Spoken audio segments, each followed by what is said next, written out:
Good morning, ladies and gentlemen, boys and girls, children of all ages. Welcome to your February 11th Smack Attack here on the RomI Media Group. We are glad that you guys are here. Good morning, good welcome. I'm going to do something that probably has never been done before on RomI Media Group. I'm going to go jacket off. So if you'll excuse me 1 second, I'm jacketing off right now. You're jacketing off? I'm jacket off right now. I'm jacket off. I saved that specifically for this show. So there you go, ladies and gentlemen. It doesn't make it on the Academy, but it does the Smack Attack. Why? Because this is the show of the people, for the people, by the people. We are not wrestlers. We are fans. We come from all different walks of life. And today we're going supersized because we have a bunch of guys from the PWC joining us today. So we're going to start with our current and most likely permanent co-host on the show, our man, our friend, DJ Mass Effects, Jimmy. Hey, Jimmy, how are you, my friend? I'm great, man. A little hot down here, but other than that, I am super. But more importantly, we do have the boys from the PWC. That's and right. Also from HMG with Uncaged at channelattitude.com. But our co-host, first of all, we've got the evil one, evil dose, Mr. Dr. Jeff Littman. Welcome to Smack Attack. As a matter of fact, this is your debut. Yeah. It is my debut. Wow. Ooh. I feel so excited. Yeah. Happy to be here. And I want you to know for Smack Attack, everyone, I do feel personally attacked. Well, you should. Last night was terribly attacking. It was awful. They just started, it was awful. Right? But we'll get into that. But to the bottom left, if anyone who's watching, we have Mr. AMBS, and that is Lambs with no L, or Ams with no L, and Mr. Bullshit in the Morning, Chris Ams. Welcome to Smack Attack. Yes, that's man. me. It's Christopher Ams. That's AMBS, like Lambs with no L, or bullshit first thing in the morning. I'm here. I was under the impression we weren't starting for another 5 minutes, so my child is still sitting next to me, mumbling away to the cat. I apologize. Hey, children are always welcome on the show. My son makes run-ins all the time, but he is 17, so there is a little bit of a difference between my child and yours. But, whatever. It works. So, gentlemen, it's good to have you on the show. Jimmy has spoken highly of you all. Well, I say that, but, I don't know how highly an Australian can speak of someone because they're so far down under. Talk about us while he was high. Right. Also, have you ever noticed how strange it is when Australians speak highly of people? They use the word cunt an awful lot when they're speaking highly of someone. Right? That was He's a good cunt. He's a good cunt. What? Yeah, we talked about that last week, as a matter of fact, and about how I don't remember if that was on the air or off there, Jimmy, or how like your friend, like when you can't, Australians can't compliment each other, they have to like bust each other in the balls and knock them down instead of complimenting each other. And that's how an Australian works. Because you live in the down under and the upside down, essentially, because everything there tries to fucking kill you. So, that's how else do you got to keep, from getting too high on yourself is remember everything kills you and talk bad about your friends. But so Jimmy, real quick. So why don't you, since you kind of do a show with everybody, why don't you kind of give us an overview of your channel? Because I don't know how many people who watch Smack Attack follow the PWC and everything along those lines. So give us a rundown, and then how about after that, you two guys will introduce yourselves a little bit more and talk about what you do and what got you into wrestling. Well, first of all, I don't exist, just quietly being from Australia. Right. I'm just an AI. You are an AI. I am. But I'm also on the PWC network.podbean.com, where you can find us, where not just myself, but Jeff and Chris host numerous shows. We pretty much host every show, but we obviously alternate, and there's a couple of others too. But that's what we do, man. We talk wrestling, we talk paranormal, and we talk politics. So if you want everything and anything, check us out at the PWC network. But also, most importantly, we're all the co-hosts for Uncaged right here on channelattitude.com. Yeah, and so just so people know, because Uncaged is very generic, what is Uncaged, Jimmy? Well, it's Rampage Uncaged, and if you heard the name, that means we have to do the grueling task of reviewing Rampage every week, unfortunately. So, Jimmy, you watch SmackDown and then turn around and watch Rampage right after? Well, not exactly, because usually we do the show the next day. Okay. I usually would watch Rampage. You know what happened? We were supposed to record last night on channelattitude.com, but unfortunately, I fell asleep during the first match. I kid you not. That's Rampage, ladies and gentlemen. That just sums up the show. And apparently, it was that bad. Yeah. I kind of wish I would have fallen asleep at the first match. It would have been a better use of my time. Yeah. Well, so Jeff, tell us a little bit about what you do and how you got into wrestling a little bit here. I got to tell you, I wish I could be mad about Jimmy's story, but I watched Rampage, and it was very much sleep-inducing right from the beginning. Wow. I'm a fossil. Basically, you're looking at a dead man walking. I'm 54 years old. I have been watching wrestling. I actually think the first wrestling match I watched was one of those Antonio Inoki matches with Muhammad Ali, cool. or it might have been Andre the Giant. I can't remember which was which, but they were on ABC's Wide World of Sport. So that's how far back I go. The first feud I remember watching was Superfly Snuka versus the Magnificent Morocco, managed by Captain Lou Albano for the Intercontinental Championship. Also, at the same time, one of the big stories was Captain Lou also managed Iron Mike Sharp, and he had, believe it or not, the jobber, one of the quintessential jobbers, he was number one contender for the Intercontinental belt. In my community, which was Long Island, but about 5 miles from the Queens border, the local news actually covered when Larry Zbyszko turned on Bruno Sammartino, and then a few years later when Eddie Gilbert again did the same thing. So I go back a while. In real life, I'm actually a lawyer. Don't hold that against me, or do. I don't really care. It does come in handy with wrestling, as the case may be.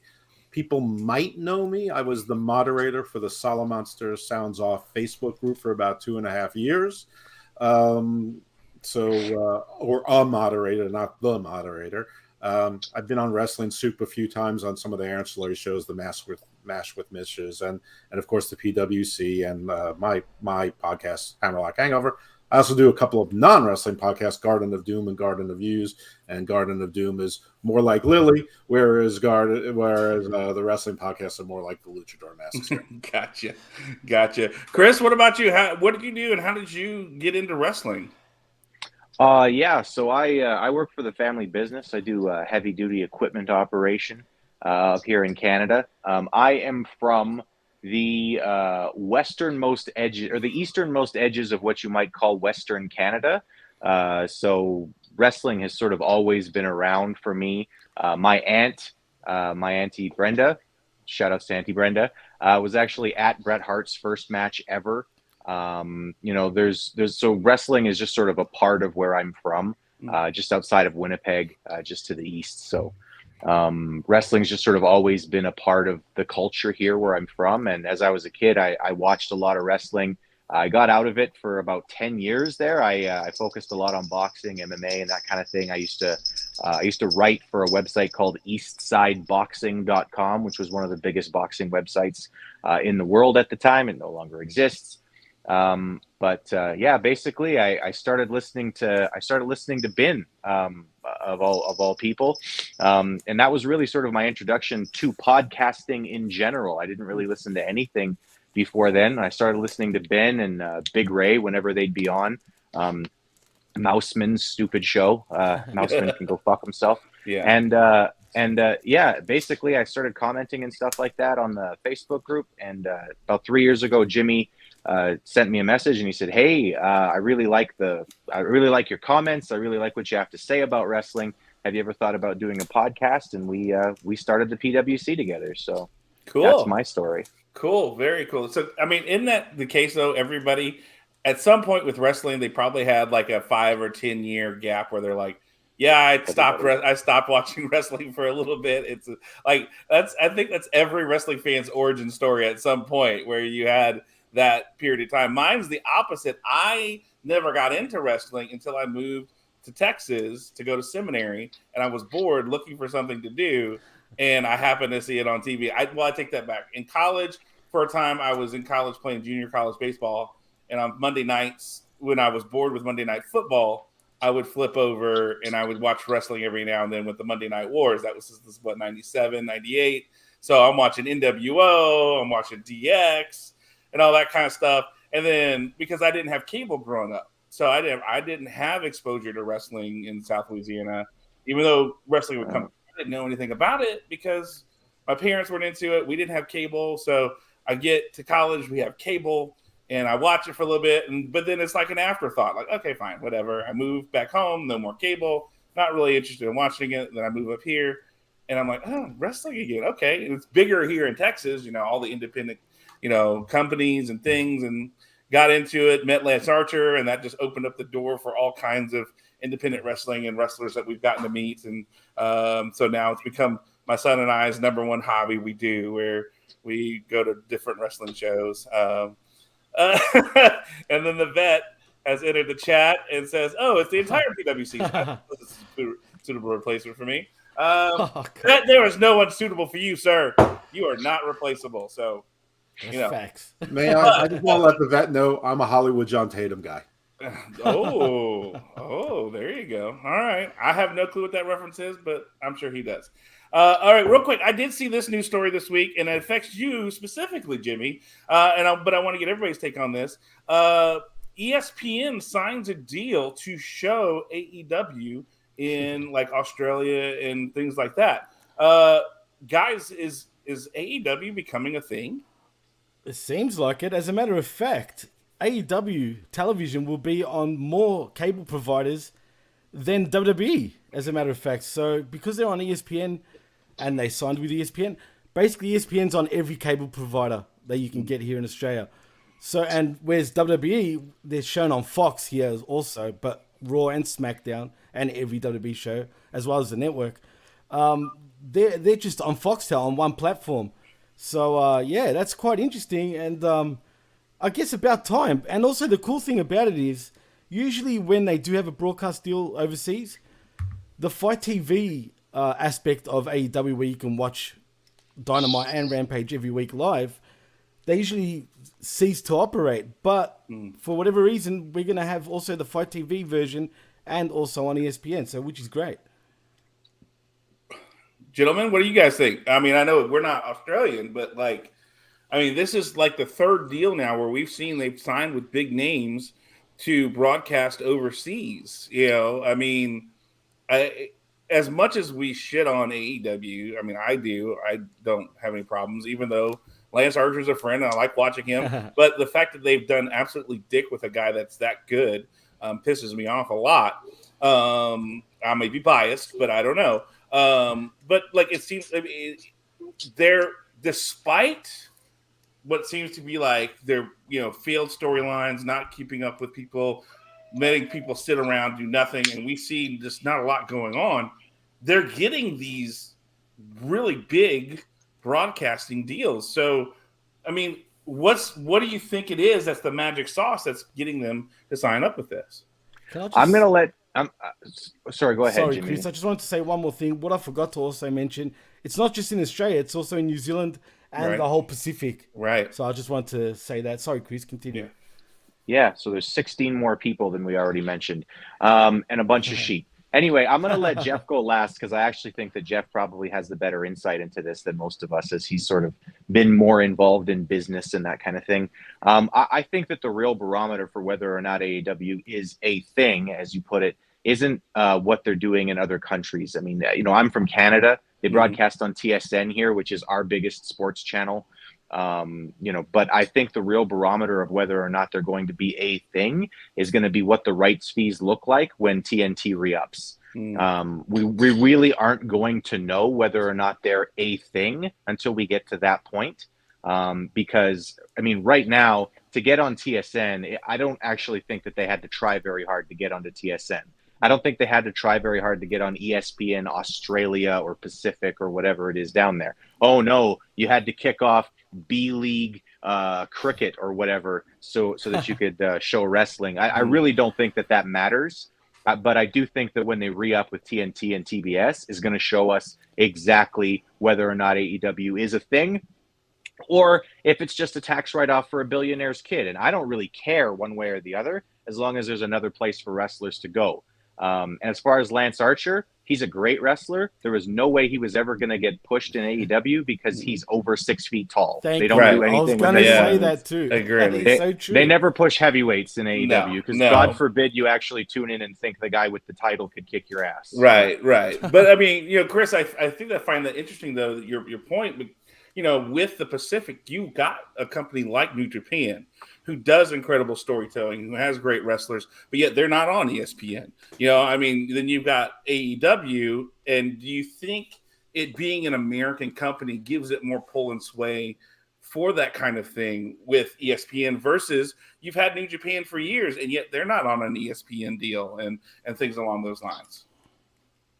I think the primarily English-speaking Pacific is probably always going to gravitate towards Americanized content, and I think that the WWE being on TV in Australia and New Japan not being on TV in Australia is sort of indicative of that. I think that wrestling fans in Australia are probably a lot like Jimmy, where a lot of them are really into the Japanese wrestling, but I don't think that the casual audience, again, I hate when people say casual audience about wrestling. There's no casual wrestling fans in the world. I don't care. Every single person at every single show can tell you who the fucking champ was in 1998. It is not like boxing. It is not like MMA. Every single wrestling fan is a hardcore wrestling fan. And but yeah, to me, in my opinion, we're really just not going to know how big AEW is or can be until they re-up. All right. And Jeff, before you give us your take, the vet does say this, that you have trouble reading dates on graphs and charts, but he wants you to continue. So go ahead. One time, and he never gives me credit for then posting the correct information and acknowledging my error publicly. He did acknowledge it actually publicly. That's right. No, but he keeps hitting me with this. That's okay. I'm a Hollywood John Tatum guy, and the reference is. It's the Hustler, Rip Rogers, Hollywood, John Tatum, the Hollywood Blondes. Gotcha. Hot stuff. Anyway, I have a very similar view to Chris.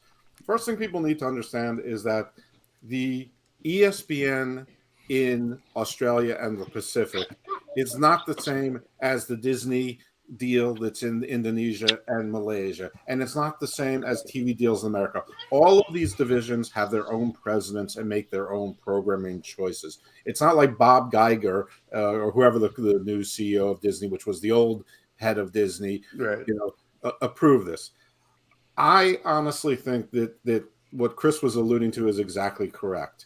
I think that AEW got a lot of egg on its face talking about Ring of Honor TV. No Ring of Honor TV. Oh, it's going to be on HBO Max. It's going to be on HBO Max. We were always we were like, there's no way that's happening. Mm-hmm. Or at least I was anyway. I can't speak for anybody else. It didn't happen. And he goes to Honor Club, which, it was a terrible idea. It's not even an AEW club. Mm-hmm. And then Honor Club originally was going to have the pay-per-views on a 1 month delay. That's been taken off. So basically you're paying $2.50 a week for a TV show, for a 1 hour TV show, presumably. No, not yet, Jimmy. And so anyway, my belief is that was serious egg on face. They're struggling with Rampage. Nobody watches Battle of the Belts. Everything is sort of going down. I think the reason why New Japan doesn't have the exposure and why WWE isn't everywhere is because they respect themselves in what they think their worth is. They believe they know what their worth is, and they charge X amount. I believe that AEW at this point is just trying to get positive news, especially when they got canceled in Quebec. That was a big shock because they thought that was a big deal.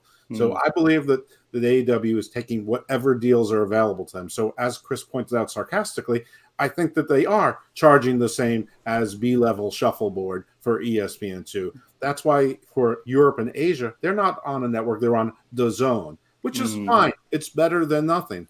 But MLW can be on DAZN, and and anyone could be on DAZN. We could probably get on DAZN because they give you a quarter of a penny per month per subscriber.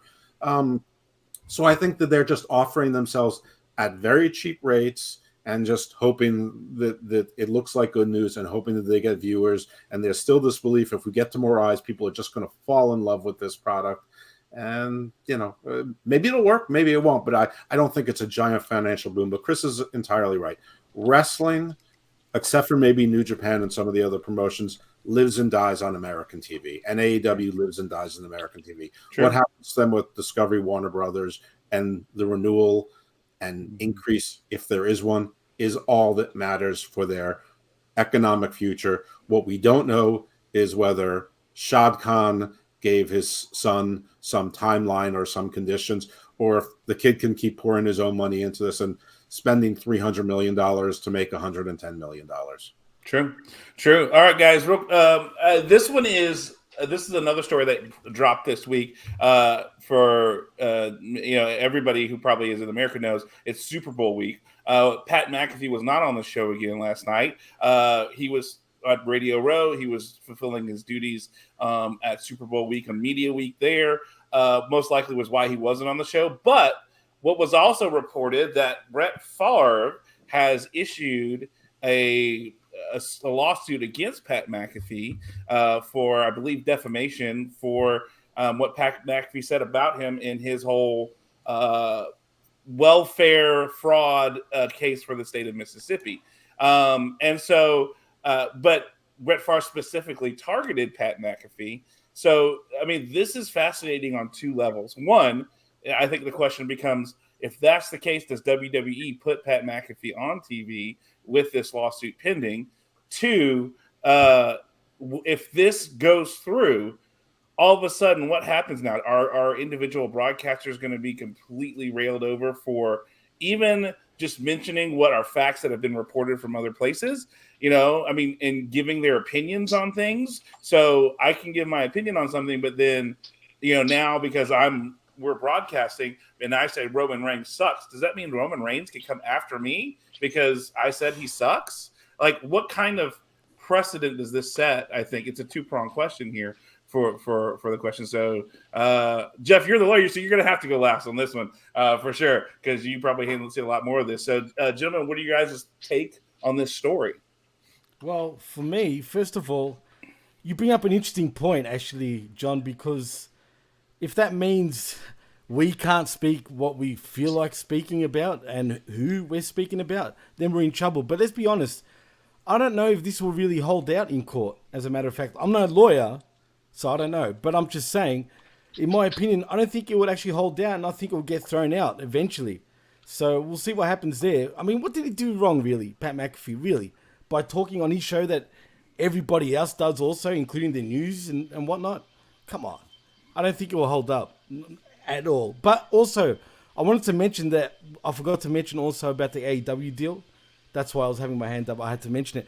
It also includes the pay-per-views, which will be aired on ESPN as well. Just quietly, I had to mention that. But yeah, that's my take about Pat McAfee. Okay. And if this goes to a lawsuit, does this keep him off Friday Night SmackDown? I don't think so, because I don't think he will mention it. Yeah.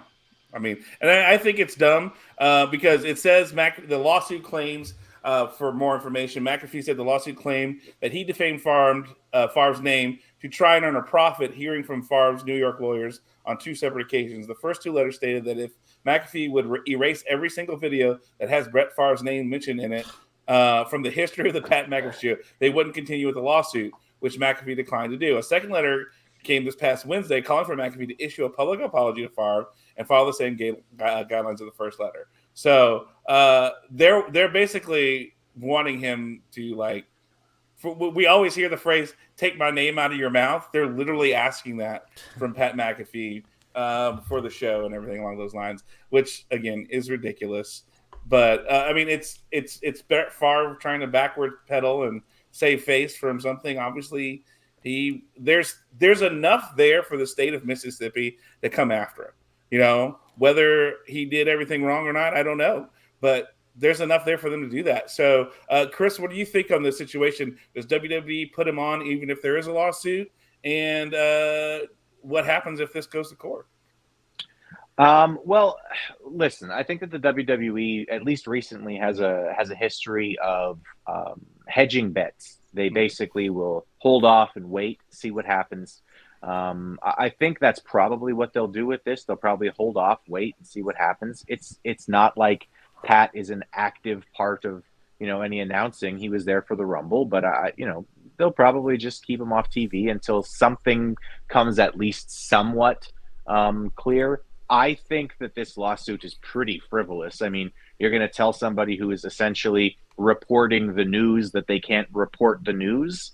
That seems like an impossible lawsuit to win, but I will give the rest of my time to the actual lawyer because he's going to know an awful lot more than I do. Okay. Well, thanks, Aris. I'm going to start first with opinion on whether Pat will not be on WWE TV. I don't think that they will hold him off TV. I think he will absolutely be on TV. What a chilling effect that would be. What a bad sign that would be. They've dealt with lawsuits. This was not done on WWE TV anyway. And actually, I think it's good publicity for WWE if it's re-reported that Pat McAfee, WWE broadcaster, was recently named in a lawsuit along with Shannon Sharp, by the way, who was also targeted. There's probably others, right, by Brett Favre. So this will be on ESPN. This will be on regular news. So I think it's actually good for them. I don't think Pat McAfee's worried about it at all because I'm sure that he has libel insurance coverage and his insurance company is covering it. Now let's get to the law stuff. Part of that was business stuff. Part of that was opinion. Law stuff. All right. Brett Favre is a public figure. So the First Amendment is involved. right, And so that's a really high bar to an already really difficult case to make for defamation. I don't know where most of the audience is from. I'm guessing it's from the United States. But if any of you are from the UK, you have an entirely different position or belief on defamation. It's easier to do it in the UK, not that it's easier, but there's a reason why the Johnny Depp Amber Heard case never made it anywhere in the United States until it went somewhere in the UK first, and then it sort of got resuscitated here in the US. First of all, it's been widely reported by the news that Brett Favre is implicated in this. The state of Mississippi has actually filed formal legal proceedings against Brett Favre in this. So why is that important? I think it's almost like obvious. It doesn't need the words, but defamation requires several elements. One is that there is a statement. Two, that it's published. Three, that anyone could tell who the statement is about. Pretty clear about Brett Favre. Then you have to prove falsity of it. Brett Favre has to prove that it's false. Do you understand the Pandora's box that he's opened by opening himself to civil discovery for this from whoever insures Pat McAfee and Shannon Sharp, two different major media conglomerates with lawyers and insurance companies? Because I guarantee you, he didn't just sue Pat McAfee and Shannon Sharp individually. He sued the production companies and the networks that air them. So all these insurance companies and all these big time lawyers, they're going to be doing depositions and whatever forever, in addition to what the state of Mississippi is going to be doing. And I guarantee you at some point they're going to collaborate, because as much as Mississippi, they're going to first say, we don't want to tip our hand or reveal our case. Then they're going to realize, oh, wait a minute, these 8 other law firms with much more resources in the state of Mississippi, they're going to go deeper, wider, farther, and then they're going to say, we'll share what we have if you share what you have. And you know what the Favre team's going to say? Yup. Or yow. Mississippi. Then if you get over falsity, which he won't, you will, and by the way, Brett Favre's made a lot of bad decisions in his life. I mean, and for anyone who wants recent reference on how defamation suits go, well, look at how well it went for, Dr. Aman in wrestling. Not very well. He lost his case. All of the Donald Trump defamation cases, and most of his lawyers didn't get paid. And then you have to prove that the statement caused you damages. It impacted your reputation. So Brett Favre is going to have to find people to say, I thought less of Brett Favre after hearing what Pat McAfee and or Shannon Sharp said. I don't think his fans give a damn one way or another. And you think and just wait until they get Jennifer Sturger in there saying, yeah, remember the guy who abused me and the Jets didn't do anything about it? Yeah, that was that guy. Yeah. It's not a strong case. It's very interesting. I did read this is a quote from Pat McAfee on the lawsuit. I ain't got lawyers. Let's ride this fucker. See you in court, pal. Is that not a Pat McAfee quote, if nothing else? Good Lord. I guess the other thing I want to talk about a little bit is we had some news on the WWE Hall of Fame this year. on different people. The highlight, the number one being Batista. And of course, we all know why, because Guardians of the Galaxy and Marvel and different movies and stuff like that. That's the reason why. And he takes it up the butt, probably. Allegedly. Well, Allegedly, right? We just finished this story. Allegedly. So far, we've had some interesting names on this list, guys. Who on this list are you like, it's about time? And who on this list are you surprised by? Jeff, why don't we start with you? Well, I think Batista is obvious because it's in Hollywood, and if it's not going to be The Rock, he's your next biggest guy. It's too soon for Cena, who would be the biggest guy. I believe some of the names are Marilyn McCool, whatever. What's her first name? Michelle. I keep saying like Marilyn Manson. I can't get it out of my head. Okay, fine. We just saw in the Rumble. She's the Undertaker's wife. Cool, whatever. The Midnight Express. Very cool. Yeah. I heard that Ricky Morton offered to induct them. I don't know if WWE is interested in having Ricky Morton on there. I mean, Ricky Morton's everywhere, and and it's usually to pimp his useless kid, who is less useful than Dominic Mysterio, especially now. But even a year ago, he was less useful than Dominic Mysterio. But the Midnight Express, very cool. I'm wondering if Cornette will be acknowledged. I'm wondering if it'll be all the members of the Midnight Express, if you're going to go to Randy Rhodes and Dennis Condrey, Sweet Stan Lane, and beautiful Bobby Eaton. By the way, one of the saddest stories ever. Bobby Eaton on TV screens for 20 years and needs a GoFundMe to get a burial. I don't know. Remind me of some of the names. There was another legendary women wrestler. They said so. Here is what we have so far. Supposedly, so we have Batista. There's talk of Umaga. There's talk of Michelle McCool. There's talk of the Midnight Express, Lex Luger, and then the Celebrity Wings Cyndi Lauper. And then of course Batista. So those are the most talked about, the leaked rumor reports of the people who are going to be in this year's Hall of Fame. So Cyndi Lauper is one of the most important people in the history of wrestling. Agree. Why she hasn't been in yet, I don't know. The whole rock and wrestling connection is what took wrestling from backwaters and gyms and the Mid-Hudson Poughkeepsie Civic Center and the Hamburg Fieldhouse into places like, it was always in Madison Square Garden in New York, but into places like Madison Square Garden, nationwide and worldwide. Umaga, fabulous. I mean, and everything going on with the bloodline. I mean, it just makes sense. It just all ties in. You have the whole family there. What a visual that will be. So I think it's a really cool class. And Lex Luger, he's had a mixed bag in wrestling, but to say he's not deserving of it is absurd. Growing up, even when he was in Florida wrestling, he was like Rey Mysterio. You had heard of him, but you never seen him, and you're like, oh, this is awesome. So I think it's a really solid class and some very deserving folks and overdue. But thank God for Cyndi Lauper. Awesome. Yeah, Chris, what about you? Thoughts on this class that's supposedly going to be happening this year? Yeah, everybody makes sense to me except Michelle McCool, who I think was wrestling during the 10 years when I wasn't watching anyway. But I didn't hear anything great about her when I came back to wrestling. So I don't imagine that she's really done much to earn a spot in the Hall of Fame. But there are some people. She's Undertaker's wife. That's why. She's Undertaker's wife, and we got to keep him happy. Right. And also she's one of the beautiful people. There's a reference to the Marilyn Manson thing that Jeff was talking about.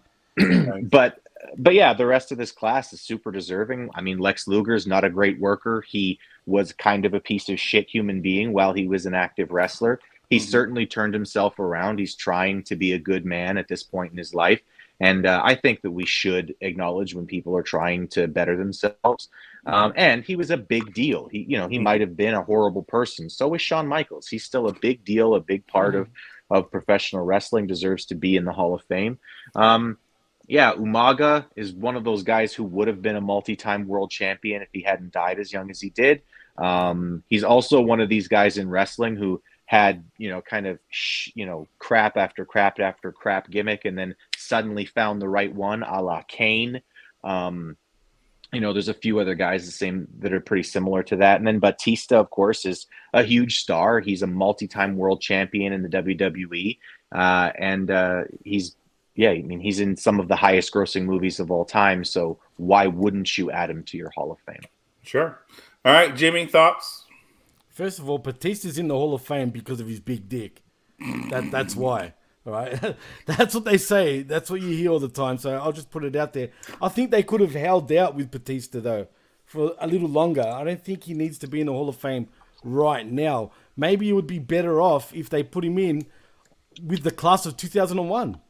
Think about it. Wouldn't that be a big deal for the Hall of Fame? You had Randy Orton, you had Brock Lesnar, you had John Cena and Batista and Shelton Benjamin, I think also.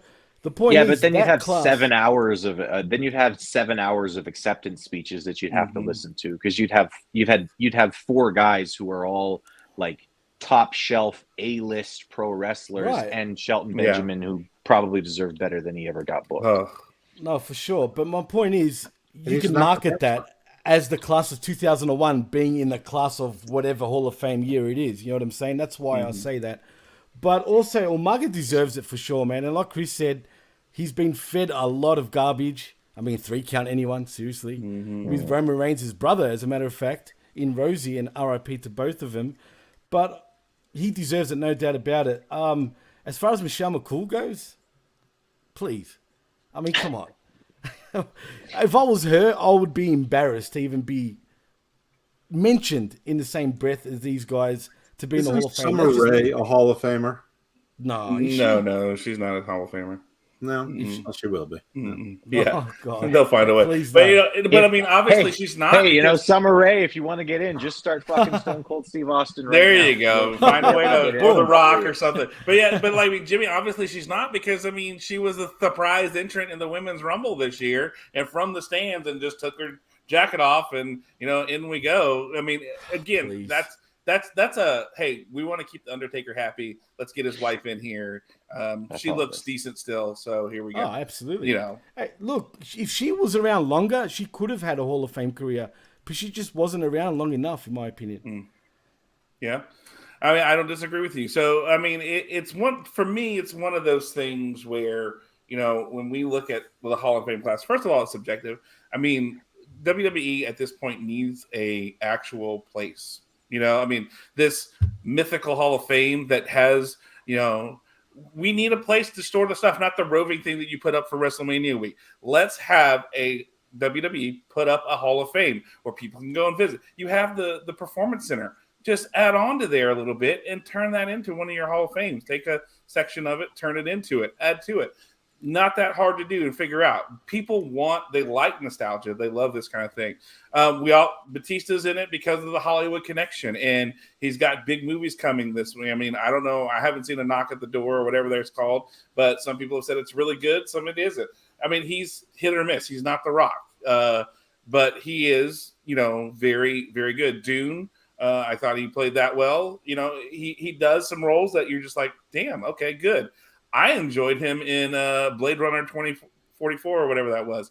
I thought that was a great, he wasn't a big role, but it was a good role. He did that very well.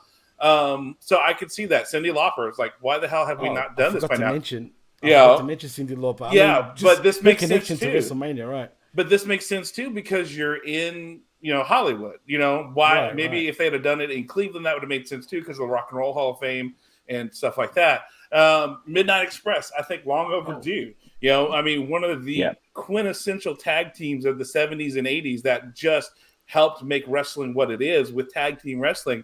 I mean, think about it. You had Arn and Tully. You had the Midnight Express. You had the Rock and Roll Express. Everybody who had Express in their name at some point, I think. But they were quintessential in making tag team wrestling what it is today and what we want to see.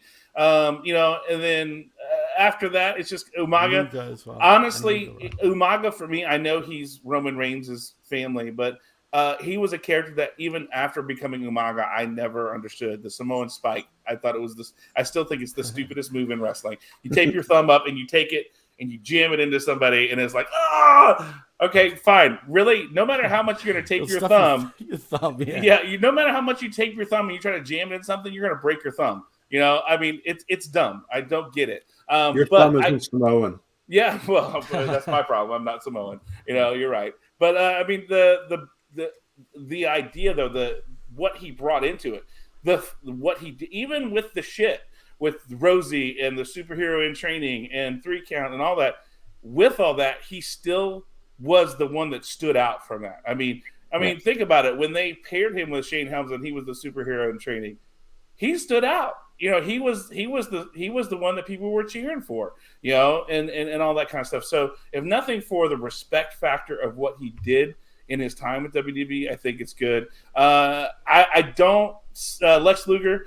I mean, if anything, he's in because of slamming Yokozuna on the deck of the. Oh, no, his WCW career was pretty right. But let's be honest, this is WWE. They're just barely now acknowledging other companies, right? So if you're looking at it from a WWE perspective, which is what they do, it's going to be body slamming Yokozuna on the deck of an aircraft carrier in an American shirt after being a narcissist for so long. Yeah, I mean, a narcissist, literally. Yeah, in the Lex Express, the failed experiment. Which, by the way, only ever made perfect sense to the rest of the world. The narcissist becomes the American hero. Of course, he did. Yeah, of course. We can all who's go home not now. American. Jimmy, you and I can go home now. Eh? Yeah, there you go. Spot on. No, but it really I forgot is. Jimmy and you were there. Yeah, I know. Well, he was there as the infant AI that he was, because the internet was barely a thing. I'm just on autopilot right now. Yeah. You're ChatGPT. Yeah. So Yeah. I mean, of the classes that are out there, guys, how do you rate this one? Is it one of the best, middle of the road, like one of the worst? Where are you putting this one at? Anybody you go first? Whoever. Well, for me, it's definitely one of those middle of the road ones. There's a couple of guys on here that are pretty clear Hall of Famers, right? Sure. But nobody, there isn't an Undertaker in this class. There isn't a Bret Hart in this class. I wouldn't rate Dave Bautista as one of the top 15 wrestlers of all time or anything. Sure. But it's a really strong class, like I said. And I mean, one more thing that I will say too, because I forgot to mention them. Of course I did. But the Midnight, I mean, when people ask me the question, can tag team wrestling main event? One of the first things I think about is the Midnight. Like, to me, it's like, yes, of course they can if they're booked properly. Because look at how many times the Midnight Express versus the Rock and Roll Express main evented big shows. I know we're talking specifically in the South usually with those guys, but man, could those guys sell some tickets? For sure. All right, guys. I mean, I think to me, those were the biggest wrestling stories this week, unless you guys have anything else that stuck out to you. So if that's the case. Jerry the King Lawler's stroke. Oh, that's right. Jerry the King Lawler had a stroke this week, guys. That was the one story I forgot to do that I had marked. It sounds pretty serious, but he's doing well. From what I've heard, JR has had conversations with him, and everything's doing good. He's recovering, and it's but this is, I mean, the man is what, 70-something years old. I think it's late 60s. Late 60s, early 70s, probably. He's already had a heart attack. Where he literally died on TV, but he's also been known to still be wrestling on weekends, even though he's on a no touch for WWE, he's still wrestling. So, guys, and then of course he still does some of the pre-show stuff, even though he's not technically broadcasting anymore on a regular basis. He does a lot of pay-per-view pre-shows and things like that. So I guess the question is, if we don't see Jerry the King Lawler anymore in wrestling, I'm not saying that he dies. I'm just saying because of the stroke and things like that, he's not able. Yeah. What would you say you remember him most as a wrestler or as a commentator? What's his legacy to you? And I mean, like Jeff, you said you're 54. I'm 44. I remember Jerry the King Lawler because growing up in South Louisiana. I remember him as a wrestler because that was one of the things when they came through, Jerry the King Lawler coming to town. It was a big deal even in Lafayette, Louisiana, where we saw those kind of things, to see him as a wrestler. So where do you guys feel his legacy is? And other than skewing very young in his dating preferences, what do you think he brought to wrestling? Go, Jeff. Well, one, his birthday is November 29th, 1949, so I think that makes him 73. Shit, really? He's 73. Wow. Yeah. Yeah. And for anyone who wants to get updates on him, Dutch Mantel has been posting reports on him on Twitter, as is the Certified Jerry Lawler Twitter account. I'm sure that's his family. Anyway, he is doing well. What do I remember him for? Two things, mainly in wrestling, the Andy Kaufman line and David Letterman. I mean, who back then we didn't really know there was other wrestling out there. It was WWE, is Bob Backlund, is Bruno Sammartino, Superfly Snuka was the closest thing probably to a superstar that there was for you. For you, I didn't even know WWE existed. South, right? Yeah, He's from the South. Right, Yeah, exactly. And Andre, I guess. But then we hear about this thing, and on David Letterman, see this guy, and I'm looking at this guy, I'm like, he's sort of big, but not that big. But that's a wrestler. What are you talking? But the whole thing with Andy Kaufman, legendary. Also, when AWA was on ESPN, Jerry Lawler had some of the funniest ways to escape from losing. Period. Like I remember once it was like a two. He tapped the referee or he tapped his opponent on the back, pretending he was the referee, saying, I counted to 3, you won. He got up, and it was only a 2 count. I mean, just stuff like that I hadn't seen before. And after that, I saw Tully Blanchard do it and whatever. But just stuff that, Eddie Guerrero could get away with, whatever. But Jerry the King Lawler came up. I don't know if he came up with it, but it's the first time I ever saw it. And every few weeks, there was some other zany way to get out of losing. And it was excellent, and it was heat drawing, and it was amazing. And it was in the about 3 years before AWA died, but it was the beginning of the death of AWA when he left. Of course, his broadcast career, and we can remember him for bad plastic surgery repeatedly, and hair dye, and younger women, and and leaving the company for being with a 30-year-old, and then the 30-year-old leaves him, and things like that. But Jerry the King Lawler is one of the true characters in wrestling for now, over 40 years, probably 45 years. Yeah, I think he celebrated something like 40 or 50 years in wrestling, like a year or two ago, where he had his match, and he was like, he's been wrestling for that long, and it's just like, good Lord, but it's one of those things too. Like I can't remember not knowing about Jerry the King Lawler. I'm 44 years old, and in my entire lifetime, I could never remember not knowing about Jerry the King Lawler.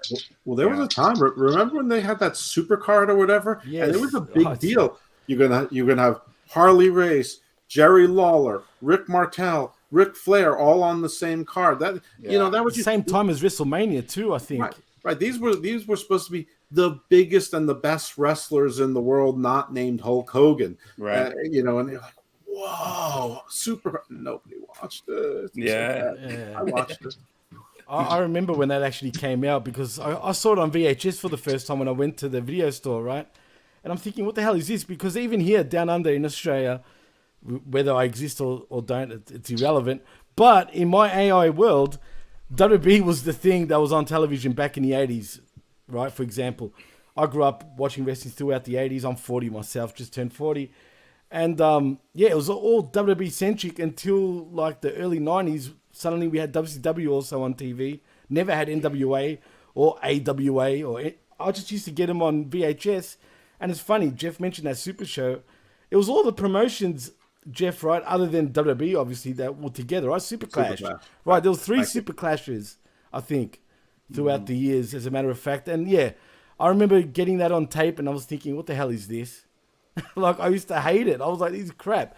But I always remembered Jerry the King Lawler back in the day as well. I would always hear about him. You'd have on WWE, you'd have like Ivan Putski and Rocky Johnson, Tony Ellis, and then like Big John Studd, Giants and things. And then you'd have like Wahoo McDaniel and Dick Murdoch. This was a whole different look. You're like, what? What the hell is this? It was very dingy looking compared to WWE, even in the 80s, let's be honest. I mean, even in the 80s, WWE was very great polished in their production. Absolutely. So, look, it's interesting, no doubt. All right, Chris, what about you? What are your thoughts? Jerry Lawler legacy. What do you remember about him? Well, as the youngest member of the panel here, I'm going to go ahead and say that for me, my first memories of Jerry the King Lawler were twofold. One, he's part of the best commentary team ever, For sure. period. I don't care. Anyone can argue with me all they like. The best commentary team of all time is Jerry the King Lawler and Jim Ross. They kind of proved to me a long, long time ago that a two-man booth, if it works right, is better than literally any other kind of commentary over a wrestling show. But also, he had memorable feuds, and maybe people don't remember them. But for me, he had memorable feuds with, Bret when Hart. I was a child, my two favorite You're gonna say wrestlers, Bret. Bret Hart and the I knew Ultimate it. Warrior. Mm. Watching him smash Warrior over the face with the beautifully painted, Yeah. canvas that he had, that was great. And listening to him just rag on Stu Hart for Oh, that was the hours and best. hours and hours. I mean, he's a fantastic performer. Hopefully, Jerry's okay, and we see plenty more of him in wrestling. But even if we don't, his legacy's secure. He's one of the greatest minds in the history of professional wrestling. He was a great performer. He was a great worker. He was a great mind. He was a great commentator. What else? I mean, he's got a Hall of Fame dating history. What else do you need? That man is a legend. It Yeah. is a little sketchy, though. A little sketchy. Yeah. I mean, there was talk that he was even with 16-year-olds back in the day. So I don't know how true that is. It is what it Yeah, is. but I mean, so was Elvis. We're talking about Yeah. Elvis Yeah. back in the day. And That's Jerry just Lee how shit Lewis, works. and I mean, but Right. I find it interesting. Like, I agree that Chris, that Jr. and Jerry were the best in at the time. I think some people would say their legacy is puppies. I mean, with Hey, he was Jerry. What's wrong with different, though, that? John. He was Yeah. different. Yeah, it really. And here's the crazy part, right? Vince McMahon did not like Southerners, right? Especially on the commentary team. And here he is. You got two Southerners making his show. Which I like just so fascinating about it. So like listening to Bruce Pritchard and Conrad and some of the stories that they told about that, just the fact that he was so adamant to not have Southern. He didn't like JR because he was too Southern. And all of a sudden, you've got Jerry the King Lawler and JR making his show with that commentary. The closest thing, like Pat McAfee and Michael Cole, are the closest I think we've gotten to that same dynamic that we've had with JR. I mean, it's not the same. Don't get me wrong. I'm not saying they're on the same level at all. But as far as the dynamic or the way they feed off of each other, it's the closest thing we've had since JR and everything. I mean, I think that was evident at the Rumble. You hear Michael Cole and Corey Graves, and he's just kind of whatever. And then Pat McAfee shows up, and literally Michael Cole is like, yes! It was like that scene from Ragnarok where Thor's like sees Hulk, and he's like, yes! I know him. He's a friend from work. I mean, it just, the pure joy that came from Michael Cole, and then having heard SmackDown the night before with Wade Barrett, which Wade's not terrible, but there's just not that same dynamic. And then with Pat McAfee and Michael Cole together, it was like Michael Cole was cranked to 11. And I mean, it felt like, that's why I like, sometimes I've hated Pat not being on SmackDown, because I feel that nostalgia vibe of JR and Jerry with these two on there. And that's what made SmackDown tolerable for me, was their commentary, because it goes back to, Chris, what you said, that sometimes commentary can carry a show when a show is not necessarily the best, and that is proof of that, I think. So I think that's a good transition for us to kind of make our way to talk about last night's SmackDown. For those who are watching last night's SmackDown, that was 2/10/2003. They were at the Mohegan Sun, whatever you call it, in Connecticut. I think. Yeah, I don't know. It's a casino. Resort and casino. Resort and casino. I think that's a classic mainstay for WWE when Vince was there. So it stays on there, which you're like, okay, so it's Uncasville, Connecticut. I don't know how to say that shit. That's Uncas. northern. Uncas, okay. And yeah, I don't know. You're getting the northern territory for me. When you're when you're north of Oklahoma, then you're a Yankee in my book. But see, I grew up in South Louisiana in Lafayette. So anybody who lived north of Opelousas in Louisiana, they were a Yankee, as a Cajun. So it's interesting you get that. And because I remember, the Mohegan Sun, that was a whole big thing in WWE back in the 90s and the 80s. So they're maintaining. It's interesting to see some of the loops that they maintain and the tradition they're still holding with it. So, of course, it can't be SmackDown without a recap. I mean, fuck me. This is just SmackDown has just become a recap show. I mean, it's awful. I hate it that we have to do that. We have this thing, and then we have Paul Heyman and Sami Zayn for this is what a good 15 minutes. I mean, let's put it this way: it's Paul Heyman. I like Paul Heyman, but it got to the point where I started going, okay, what's going to happen? Like, are we going to finish this? Is he going to be done? And then Sammy shows up, and I was like, okay, but I know Sammy's not going to do anything to Paul Heyman, so we're going to have more talking. Guys, how did you feel about this opening segment and having it start the show? Chris, why don't we start with you? Chris, what do you think? Well, it's really hard because they basically had to do a segment very similar to the really, really good segment between Cody and Paul Heyman that was 4 days ago. It's too close to that. You shouldn't have started the show with this. You probably shouldn't have done it at all, considering that it's that close to the segment between him and Cody. They don't have the history. They don't have the, Sammy's a really, really good worker. He's great as a physical wrestler. He can talk a little bit too, but he's not as charismatic as Cody Rhodes. And I say that as somebody who absolutely fucking despises Cody Rhodes. But yeah, this segment was a little flat because of that. And I liked most of everything else after this segment surrounding the bloodline was fun, was interesting. I liked it. But to me, it was just a little flat because Sammy isn't really the guy who can carry a segment. And Paul needs someone to work off, or he needs to be left the fuck alone. Right. I agree. I think Sammy's that fun accent piece, but not, he's not the guy. He enhances a segment, but like this didn't need enhancing. You have Paul fucking Heyman, and it didn't help that he referenced his moment with Cody on Monday, and then you have this same situation with Sammy, who's hugging Paul, which Cody kind of shook his hand. You've just made it personal. I'm going to take it out your boy.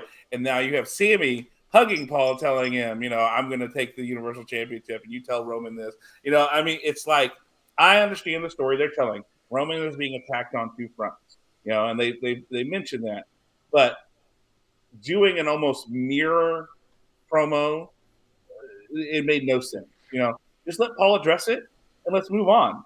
I mean, you had people and opportunities on the show to get plenty of wrestling in where we didn't have to have, 1,500 recaps, and we didn't need this long of a segment. Let Paul talk about it. Let him address Monday. Tell him how important it was, and Sammy wasn't there, and that'd been fine if Sammy wasn't there. Or I understand why they did it because of what we see later in the show of what happens. But did Sammy need to be in this part for that next part to happen? I don't think so. I think they could have just done Sammy too. I mean, they could have done a 5-minute pre-tape with Sammy where he said what he said, right? I mean, what he said wasn't bad. He had some good lines, out there talking about how, like, you really think that Jay is going to side with the guy who forced him to be the way that he is? You really think that Jimmy's going to side with his cousin over his twin brother? Do you really think, like, those were good, interesting questions? But again, to me, and we'll get to it when the tag match comes up, they dropped the fucking ball. They could have done something way cooler in that segment, personally. But agree. All right, Jeff, what do you think? Takes on the segment. If anyone's familiar with contracts, you might be familiar with the part that says recitals, where it sort of tells the story of how Jack and Jill met and why they want to enter into a contract, and then what the terms of the contract are come afterwards. So, whereas, boy, I really wanted to like this segment. Whereas, boy, what a wet blanket this was thrown upon the Sami Zayn is the guy crowd. Boy, whereas, boy, Paul Heyman is the wise man. this is the second show in a row where he's alone telling us that actually it's like the third show in a row telling us second SmackDown in a row he tells us Sami Zayn isn't there when he is there. Mm-hmm. Second show in a row when he shows up alone and he knows he's going to be confronted, which is dumb when you're being attacked on two fronts. And it's really not two fronts because there's a third front. The third front is what's going on with Jey Uso. So there's a third front internally. So you show up alone. Jimmy's there. You already know Jimmy was there. He's pretending he didn't see Jimmy before. What, now they arrived differently? They go into different locker rooms. They're not on the same bus. They're not ordering catering. So I thought all of that rang hollow.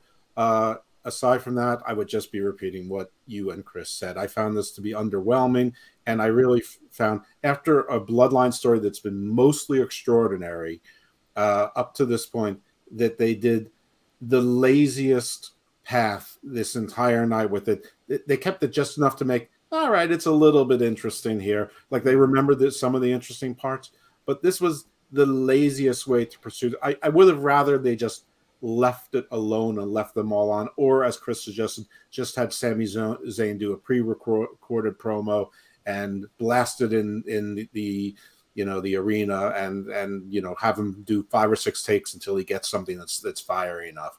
Mm-hmm. By the way, Sami Zayn, in that time, what he should have said is, Paul, this is all your fault because you're the one who was the prosecutor who brought charges falsely upon me. Mm-hmm. And now it's your fault that the bloodline's falling apart. That's what he should have said. That's what a smart Sami Zayn would have said had this not been the laziest SmackDown maybe in recent memory from top to bottom. Yeah. Jimmy. First of all, all of you guys are right. It's become overbooked now, this sort of storyline. And like Jeff said, it's very lazy. But they could have saved this for next week in Montreal, this exact segment. I think would have made more sense, especially going in as the go-home show for Elimination Chamber. But the way Sami Zayn needs to be booked, he needs to be the Mick Foley of today, pretty much. That's the only way you can really get him over right now, just going by his look and stuff. But I will say this. You mentioned Cody. I heard the fan base sort of cheer a lot louder for Sami Zayn than the mention of Cody Rhodes. I'm not saying that means he's more over than Cody. But, I mean, it has to say something. But I don't know what you do right now. Like, for me, do you pull the trigger with Sami Zayn? Do you make him get the championship? Because like I've said previously in other shows, if he doesn't win, if it's just some sort of screw job because it's in Montreal next week, I mean, we're going to have a fan base that's going to completely be angry, especially Montreal. They're very vocal, they're very passionate. And anger is good. It's good. Hopefully it doesn't turn into a riot. There has been riots at previous wrestling events in the past. Canadian riots. I mean, I'm going to throw a rock. Sorry. I'm going to throw a beer. Sorry. We're going to threaten to please. Well, I'm just saying. You never know, right? But sorry, look, Chris. I just no. But they're French Canadians, so they don't count, right? Well, I'll tell you what. They'd be more stern, the French Canadians. I'll say that. I'll just remind you that most people believe that Cajuns actually come from Acadia, which is a part That's true. I knew which that. is a part of Canada, French part that. of Canada. Very true. So your people, just think about how rowdy you guys get, and that's basically how French Canadians are about their sports in general. Yeah. If they win the Stanley Cup, they riot. If they lose the Stanley Cup, they riot. If they make the playoffs, they riot. It's a whole thing, but definitely like. I wouldn't expect that because I just don't see the heat there for Sami Zayn, but like people are going to shit on it if it's some kind of a screw job. Now, my suggestion would be you somehow get out of it at the Chamber. Really? You make the main event of WrestleMania a triple threat ladder match, both belts hanging. Both belts hanging. Cody grabs one, Sami grabs the other. You have Roman go back after Sami on SmackDown. Cody starts his reign on Raw. That's actually well put, Chris, as a matter of fact. But is WWE smart enough? No, they're not smart enough. That's the problem. No, but that is very well put. I mean, that is the best outcome. Because I feel like they're having trouble separating these championships. Although I will say, if anyone paid attention to that first segment, Sami Zayn did mention the Universal Championship. He said He didn't say unified. undisputed. He said the He didn't say- unified. He said the unified universal championship. Well, I didn't even hear the unified. All I heard was universal personally. Yeah, But I don't know. I could be wrong. Well, no, and that makes he said the unified universal championship. So, and because he said it the week before too. So he has been saying the unified universal championship. Listen, we all know what's going to happen. Jay is going to turn on Sammy, and it's going to be Kevin Owens and Sami Zayn's winning the tag team championships from the Usos. The end. Sami Zayn will be the Adam Page. He gets the championship. Everyone's excited. They see him next on TV. They cheer. They hear him. They're like, "What the hell did we just do?" Yeah, we fucked up. We fucked up. We fucked up. Yeah. So but right. he could be a transitional champion, and he could still fill that role just fine. He doesn't have to hold the championship for very long. It could literally be from one pay-per-view to the next, and it would still be. You could still pay off the story better with him winning the title at some point and then losing right back to Roman Reigns, because he's not good enough to beat Roman Reigns, but maybe he's good enough to climb the belt while Roman is focused on Cody or et cetera, et cetera, et cetera. You could get out of this somehow in a storyline way that's satisfactory to the crowd, but also make it clear that Sammy is not good enough to beat Roman Reigns. Right. Some kind of chicken shit heel way that he's going to win. Right, and that's where they stuffed up, I think, WWE, because they're not portraying Sami Zayn like he's not good enough to beat someone like Roman Reigns, and that's why they should push him more like the Mick Foley sort of character was in the late 90s when he won the WWF Championship at the time. Yeah, and Foley didn't hold the title for a year either. I mean, he dropped it pretty much right back. Yeah, I mean, but sometimes Randy Jackson, it's a no for me, dog. Yeah, there you go. There you go. All right, so guys, after this segment, we have Drew McIntyre and Sheamus versus Top Dollar and Ashanti the Adonis. This is a glorified squash. Squash. There we go. Words are hard sometimes. And I mean, despite the WWE saying they're not going to be the Banger Brothers, they're the Banger Brothers still. Banger after banger. Yeah, I love saying that. After saying they just learned about the Bang Brothers network, like seriously, you WWE, you released that you just learned about the Bang Brothers network on porn, and I mean, I knew about that. My 17-year-old knows about that, and I don't really watch porn, but I mean, I know about the Bang Bus. I know what that is. So I mean, it's like. Really? Yet this was. I feel like they announced it, and this like people behind the scenes are going rogue, saying, "Oh, we can't say it, so we're just going to do it anyway." And they're turning it into the No Way Jose, where they're walking in the backstage. They've got Pete Dunne and Ridge Holland there with them. They're getting other people to Banger and Banger, and the 90-year-old security guard looking dude, getting him to say Banger and. I mean, is this a great use of Sheamus and Drew McIntyre, guys? I mean, we've lost two quality main event guys who could be going for the title, and we put them in a tag match. We've already burned them. They've lost to Jimmy and Jay. I mean, we see later tonight who they have to face in a match with Braun Strowman and Ricochet and Jimmy and Jay. And so we put them in this match with, Hit Row, who, man, they're just, I don't know. They're not, I had high hopes for Hit Row when they came back, and they look worse than when they left. I don't know. Personally, that's just my thought. They don't look good at all. And then it's because you're setting up a feud with the Viking Raiders who weren't there. You know, you had a video segment after their match so that they could, set up a feud between Drew McIntyre and the Banger Brothers. So we're gonna have the Banger Brothers versus War Machine, because I can't call them the whatever. It's so dumb. The Viking Raiders. I know how dumb. Yeah, they're War Machine. I've known them as War Machine. And God, this just. And again, why couldn't we have had this be? Let's build Hit Row. Let's build our tag team division. We cut 10 minutes off that first segment and let them wrestle a little bit more. This was like a 5-minute match, and it took longer to get them into the ring. So, guys, what did you think about this segment? Oh, can I go first? Yeah. And I'm going to take this from Chris because I know he's going to say this. But if you put the letter S in front of hit, you Yeah. get shit row. So sorry, Chris, I had to. Right. The look on his face. But it's true. I mean, they're headless without Swerve. I hate to say it. I mean, none of these guys have got any sort of charisma, and they just suck. That's all I'm going to say. Yeah. Anybody else? Oh, they're basically DOA. Yeah, like I don't think that Hit Row really has anywhere to go right now. As far as the Banger Brothers, Oh, yeah. I really think that these guys ought to be in suits and they ought to call themselves the United Kings. I think that would get a much better use out of the two of them, who are basically main event athletes.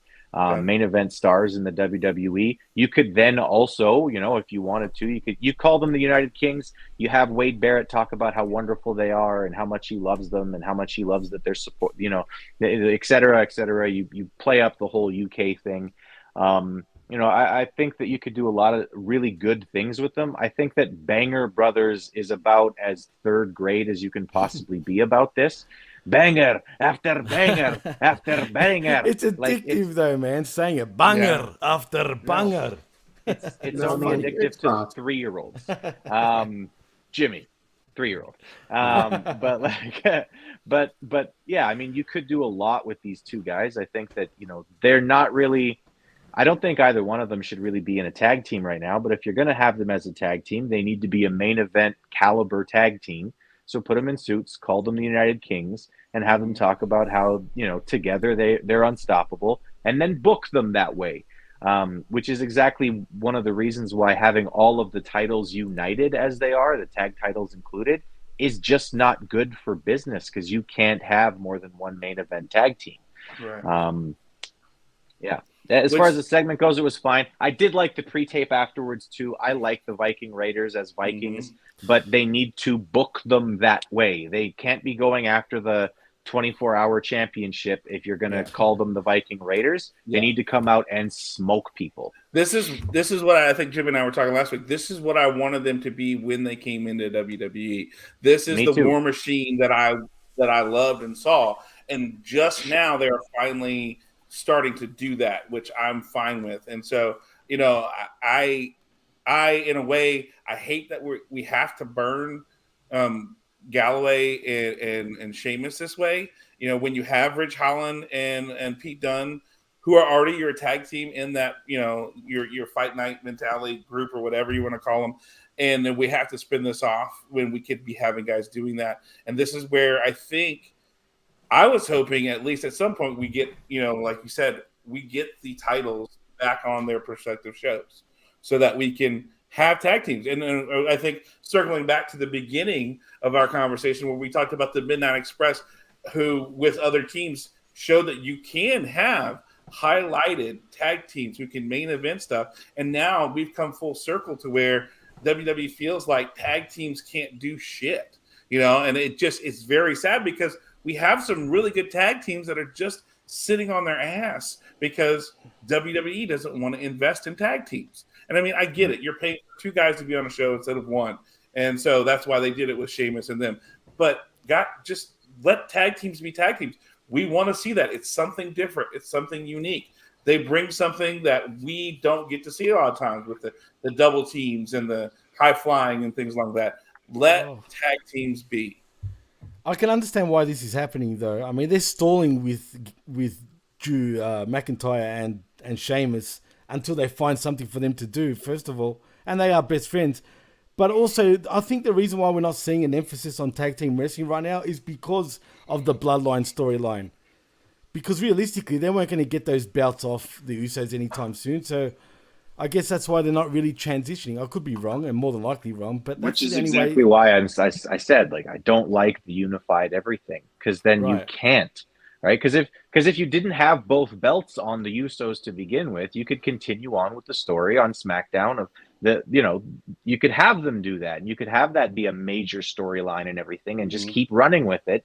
Meanwhile, on Raw, you've got the United Kings over here who have taken over and are basically saying, look, we come from the UK, and we're dominating here now. And that's because, we've always been we've always been better than you Americans or whatever. You could do that if you wanted to have them be heels, or you could have them be a face team, but just be like that respectful, we're wearing suits and we're the fucking shit face team if you want. Like, you could do a lot more with 2 shows unless you have absolutely every belt on one faction doing both shows. It's kind of fucks things up. Fair point. Indeed, agreed. All right, so guys, we got our next part here. Jimmy tries to get a hold of Jay, and he's just getting voicemail after voicemail, and he's supposedly missing, which is dumb because we know that they have to drive together because they're both drunks, and they it's required by law that they ride together, or things like that. Oh, I'm sorry, did I say that out loud? Yes, I haven't forgotten that those 2 schmuckheads have gotten more DUIs than I have underwear. But hey, that's why they can't go to Canada, right? Yeah. So then Karrion Kross and Scarlett talk about the Fatal 4-Way, blah blah blah blah. Guys, how are you feeling about Karrion Kross? Jimmy and I talked last week. He didn't like Karrion Kross. He doesn't feel like he's being used well. What are you guys thinking about Karrion Kross? Since I don't get to hear y'all's perspectives. All right, Jeff, what about you? Since Chris is pointing towards you. Oh my goodness! I mean, this is always it's a sore subject, and more sore than it needs to be, because we're sort of in the Kevin Castle, orbit, at least indirectly. And Kevin is friends with Kevin, which is Kross's real name. So it's always touchy. I've been a fan of Killer Kross since before I knew Kevin Castle. So this is very hard for me to say, and it struck home this week because, as everyone knows, as the world knows, MLW is on Reels TV. Well, I have Reels TV, so I recorded it.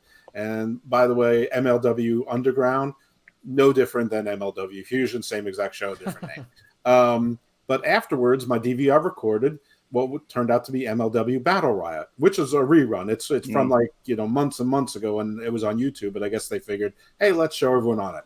Why am I talking about this? Because Karrion Kross, or Killer Kross, was in Battle Riot, and the way he looked and portrayed just the size of him against mostly smaller minor league wrestlers, but even EJ Undoka was in there, everyone's favorite, Jacob Fatu, who's probably about 5'8.5". Yeah. And everyone's going, he's a beast. Not really. Shorter. He's perfect for AEW. Yeah. Right. Yeah. He's a thick boy. He's literally me. He's a thick boy. Where I mean, we're like big, all of us except for Chris now. Yeah. You've lost a lot of weight, Chris, actually. But the way Karrion Kross looked in there, he looked dominant. He looked scary. His killer methodical thing worked. In WWE, not only does his methodical killer thing not work because he hasn't killed anyone, so it's not working.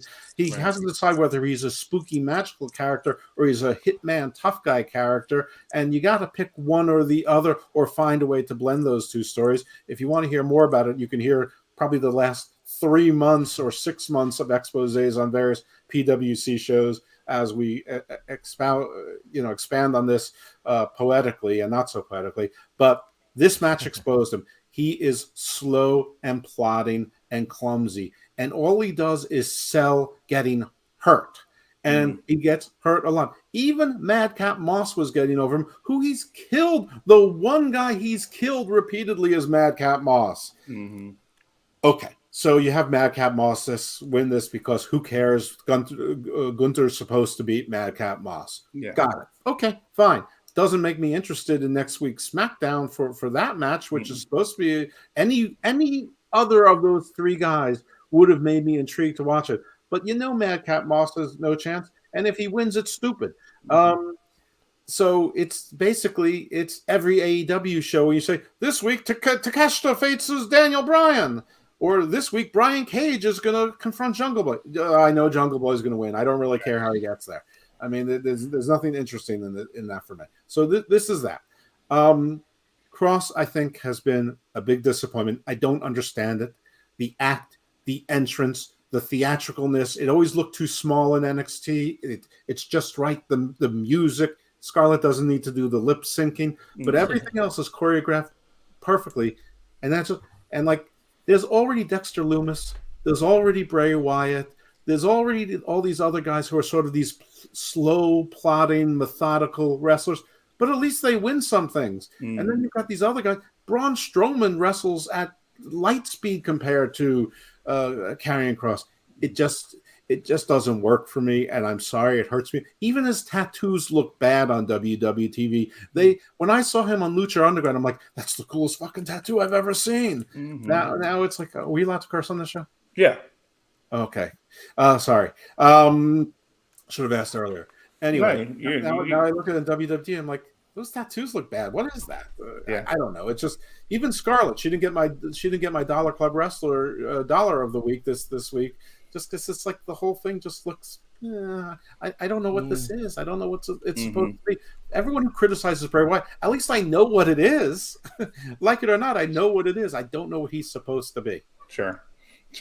I think this is, and it's sad because there was so much potential behind him, and when he left, and we saw what he was doing on the independents, and it's like, okay, yep, this is the guy we wanted, this is the guy we got, and then we come back thinking, okay, it's under Triple H, so Triple H is going to let him just kind of do his thing, but his thing has seemed so meandering and lost, and not, like I said, I would have rather he just stayed with the Hitman gimmick.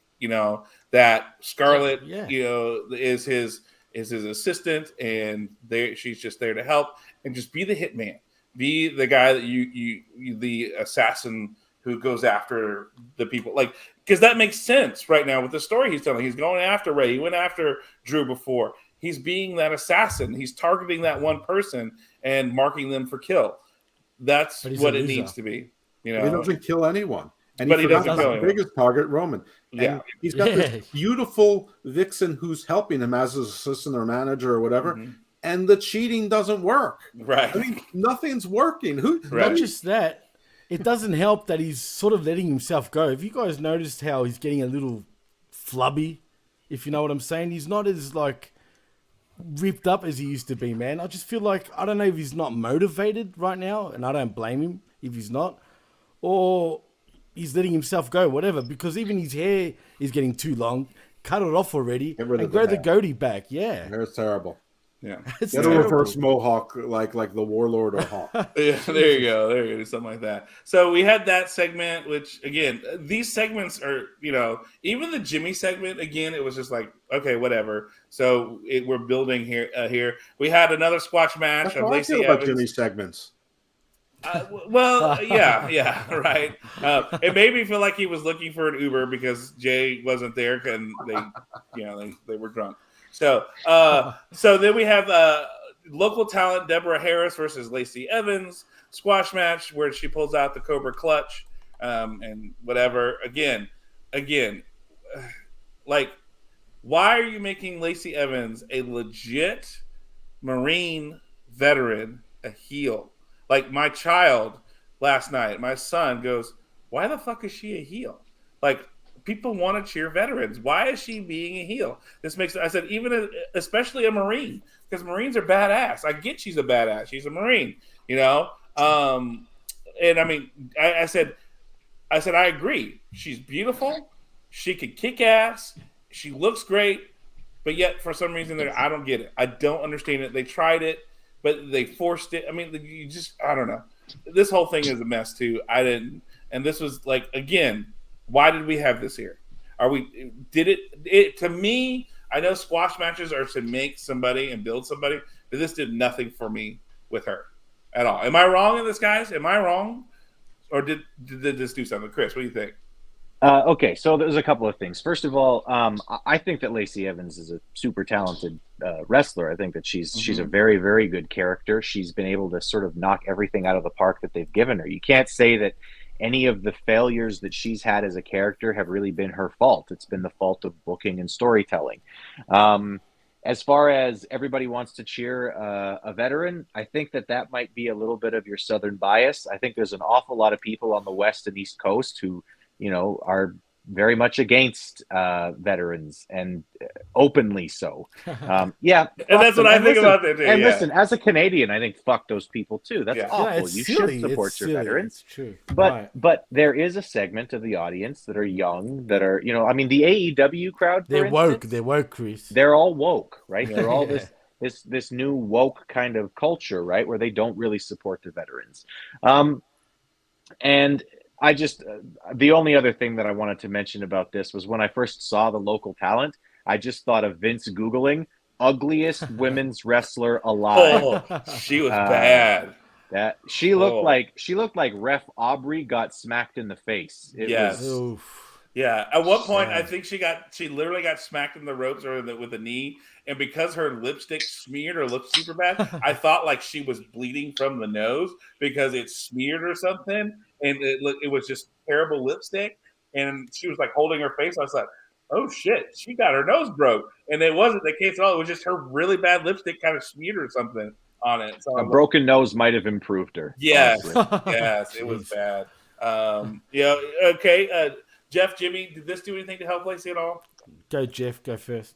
Well, listen, everything else they've tried to do with Lacey Evans has failed, including those painful vignettes about how horrible her upbringing was, and they tried to make her a sympathetic face as a veteran, and it wasn't getting over. So this was the last resort, and I'm telling you, I said it all along. I said, make her full-on heel Sergeant Slaughter, and they did it. So I'm going to say this is perfect. I think this is great. The only thing they have to do is actually commit and decide to give her a belt.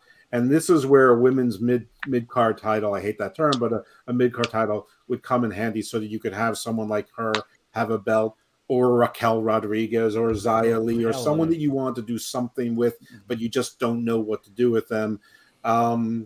Exactly. And they're not at the Charlotte, Rhea, Bianca, Becky level, and maybe they shouldn't be. But Lacey is someone that you could sneak in there because she's tall enough, she's muscular enough, she's beautiful enough, she shows her boobage enough, maybe not quite enough. But her destroying, what's her name? Methany? Was that Methany? Was that the rest? Methany, yeah, I like that. We'll go with Methany. I think this is perfect. She's having nothing but squash matches. And you know what? After Rhea wins her title, and after whoever wins the Raw title, they're going to do a draft. They're going to mix things up. And I think Lacey Evans can be not the transitional feud like a Sonya Deville or Liv Morgan or whatever, or Chelsea Green might be. But I think Lacey, they build her to be a serious contender. Again, I already stated again for the second time in 90 seconds. There's too many women on right now, and it's 50% women, so there really should be at least one women's mid-card title. There's as many women on the roster as men, so why not as many titles? I know people don't like too many titles, but it just feels like a lot of people are doing nothing. Right. And if the characters aren't edgy enough, they can't do it. But as far as the veteran thing is concerned, I think there's plenty of room to boo and cheer veterans, and it's the easiest thing. If you can get over as a heel, you can get over East as a Coaster.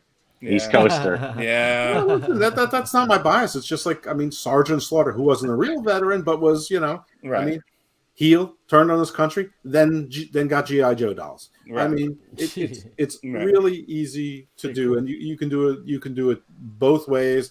And if you want to put a real edge on it, it was PTSD. She goes to counseling. You have fun counseling sessions on there, like Team Hell No, and she gets better. And you just have her beat the worst, most villain. She beats all of Damage Control by herself. Something like that. Which, I mean, my biggest issue was back when they were trying to turn her babyface, and I mean they did a bad job. But this was back when Charlotte was being kind of a bitch, and so like to me, she was the anti-Charlotte.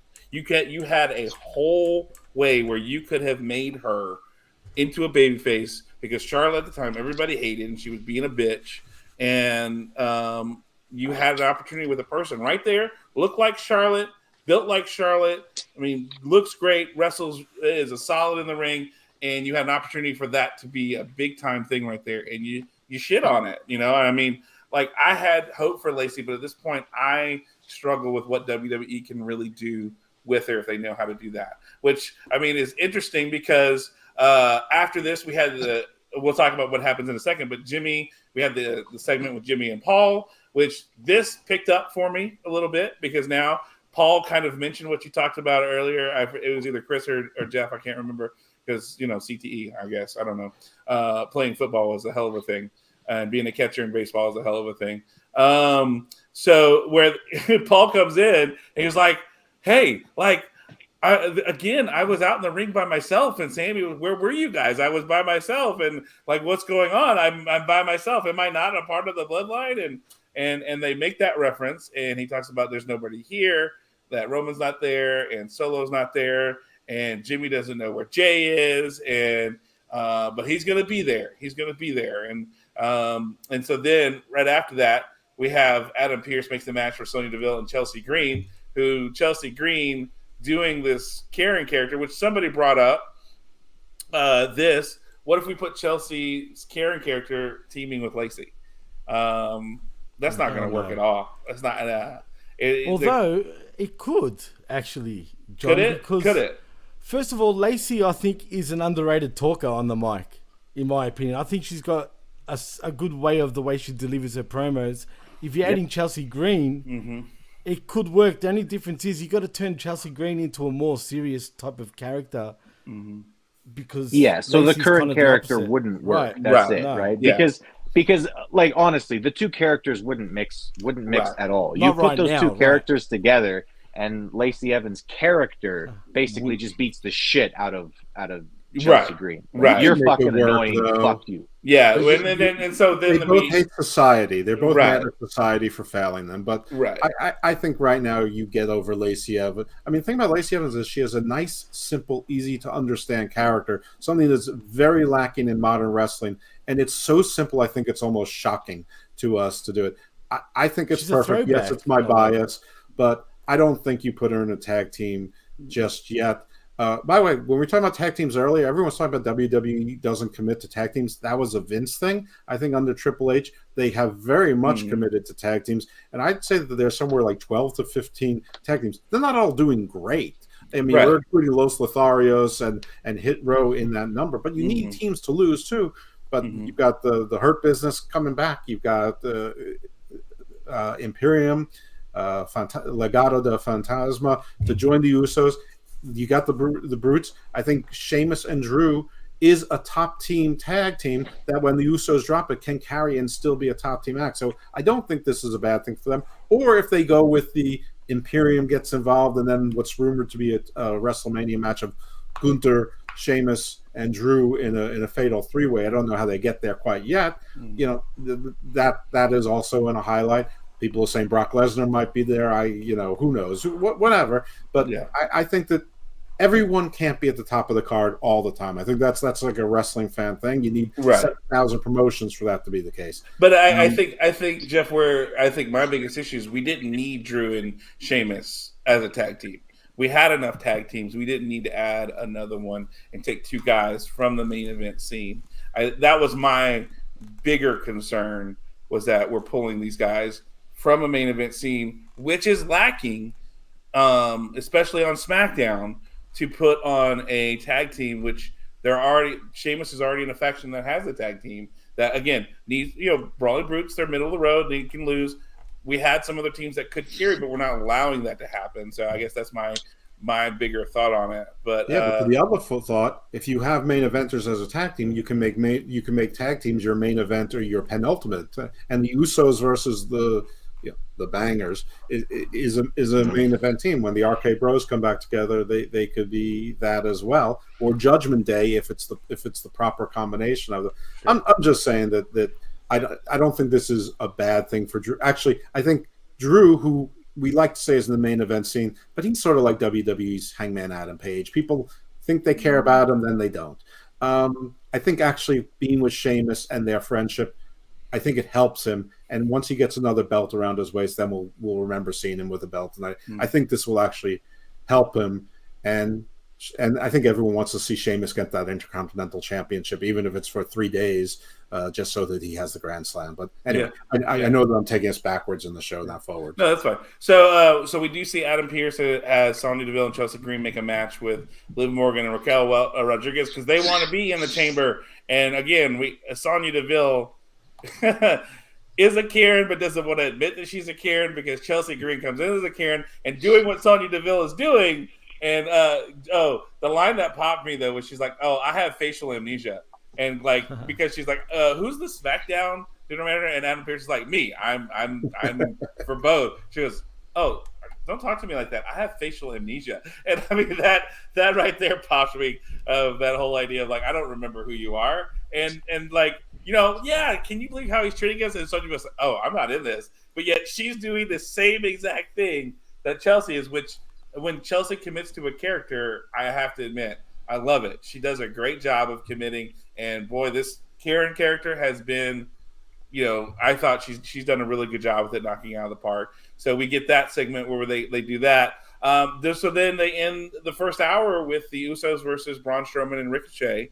God damn. I don't, again, why these two needed to be a tag team, I don't know. Why they had to be randomly inserted into the tag match after not wrestling in the first round, I don't know. Honestly, for me, one, I knew they weren't going to win. I knew that Braun Strowman and Ricochet aren't winning. Two, it was okay. They did some shit. Cool. But this match did not intrigue me at all. Guys, how did you feel about this? Was it aces in your books? Shits in between? Where are you at with this one? Let's go with Jimmy. Jimmy, start with you. Let's start with you, Jimmy. All right. First of all, I just want to say shout out to Canada Spaceman because he mentioned in the chat about Major Guns from WCW, which I think could work with Lacey Evans especially, but not like Major Guns because really she was just useless. She was just, guns over here, right? But anyway. She's a porn star. Major Guns is a porn star.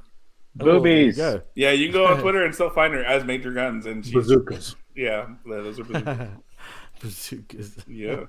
But as far as this goes, what we're talking about again? What segment were we up to here?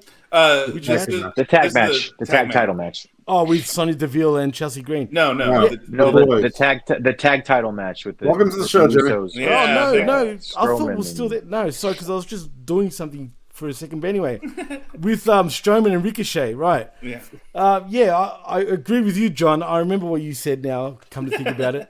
how you were talking about how you don't like Chelsea the Green has facial amnesia and Jimmy has audio amnesia. I know. No, I was just sort of doing something. It just came back to me. But anyway, I don't like it either. I was saying the same thing. I've been saying this for the last few weeks, like John just said now.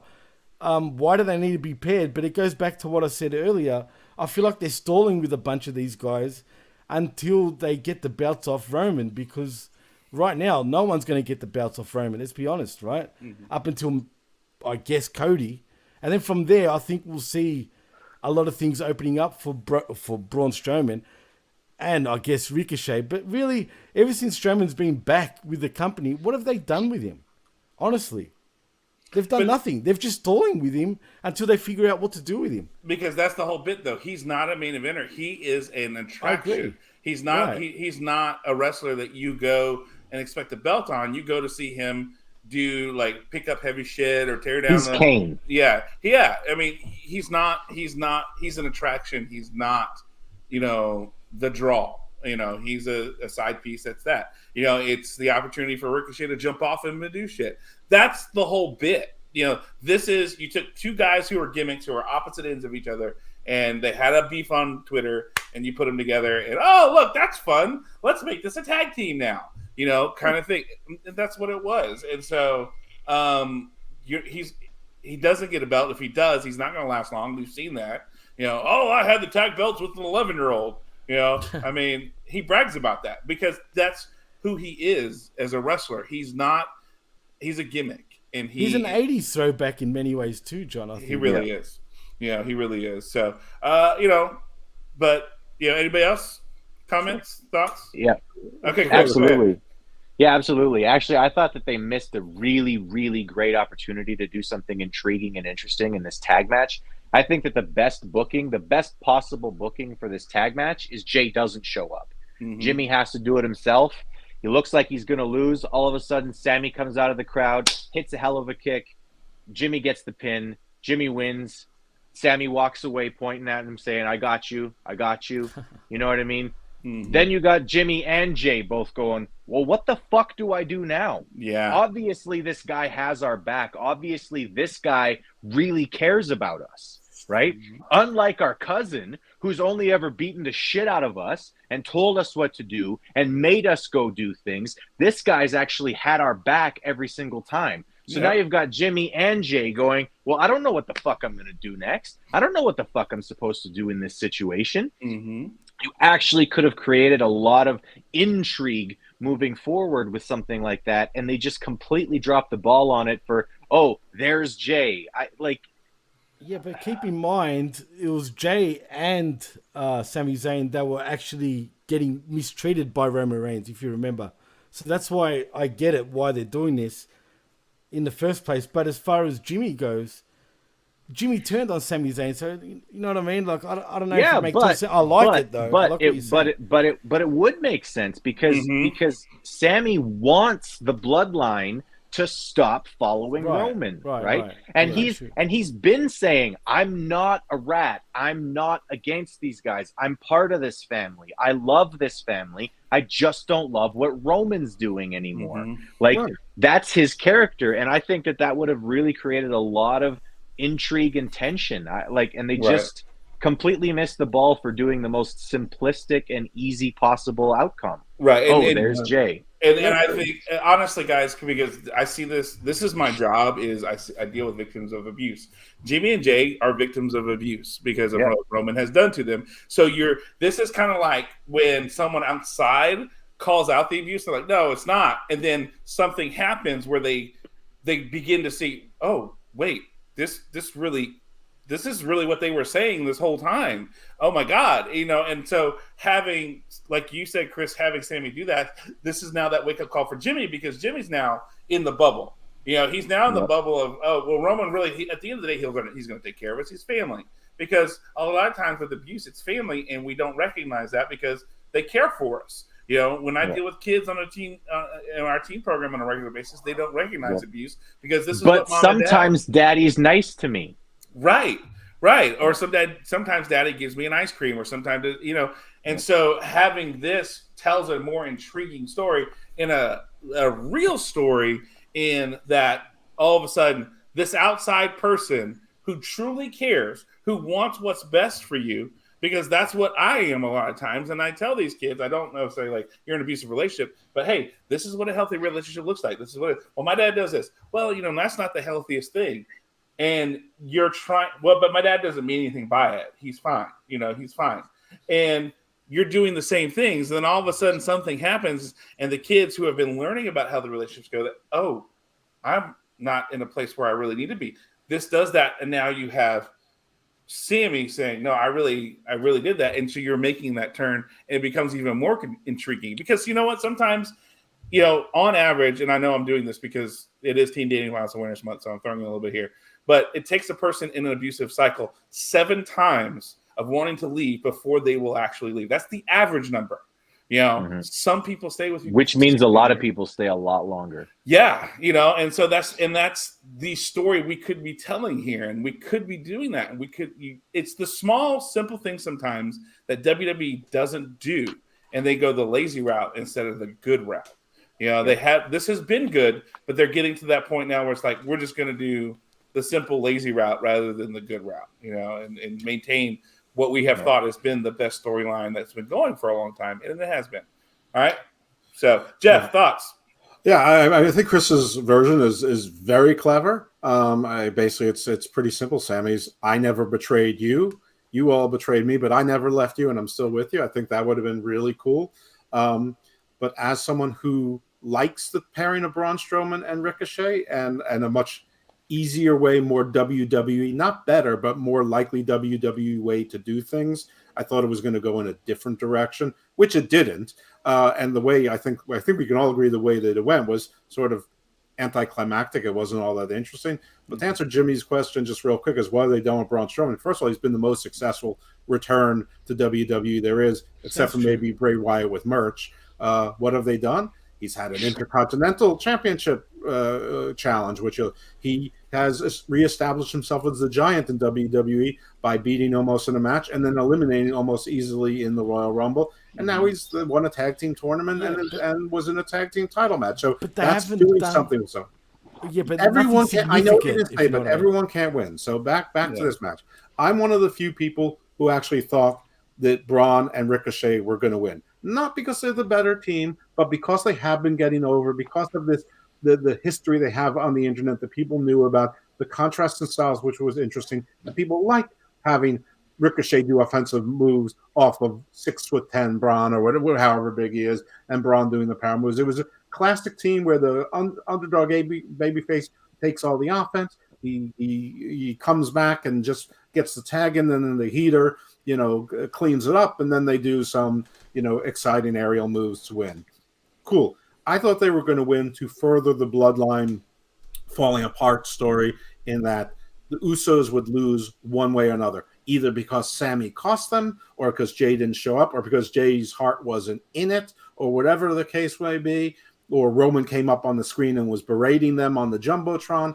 Whatever the case was, that it would have protected the Usos as a brand, and you would have taken the belts off them, and then they wouldn't be unified. It opens up the field for all of these other teams and all these other stories, while preserving the bloodline wants their titles back as a story. So that's still there. And I just thought that it would also mean that SmackDown's important. You need to watch SmackDown even a week before a pay-per-view, because things can happen that are important.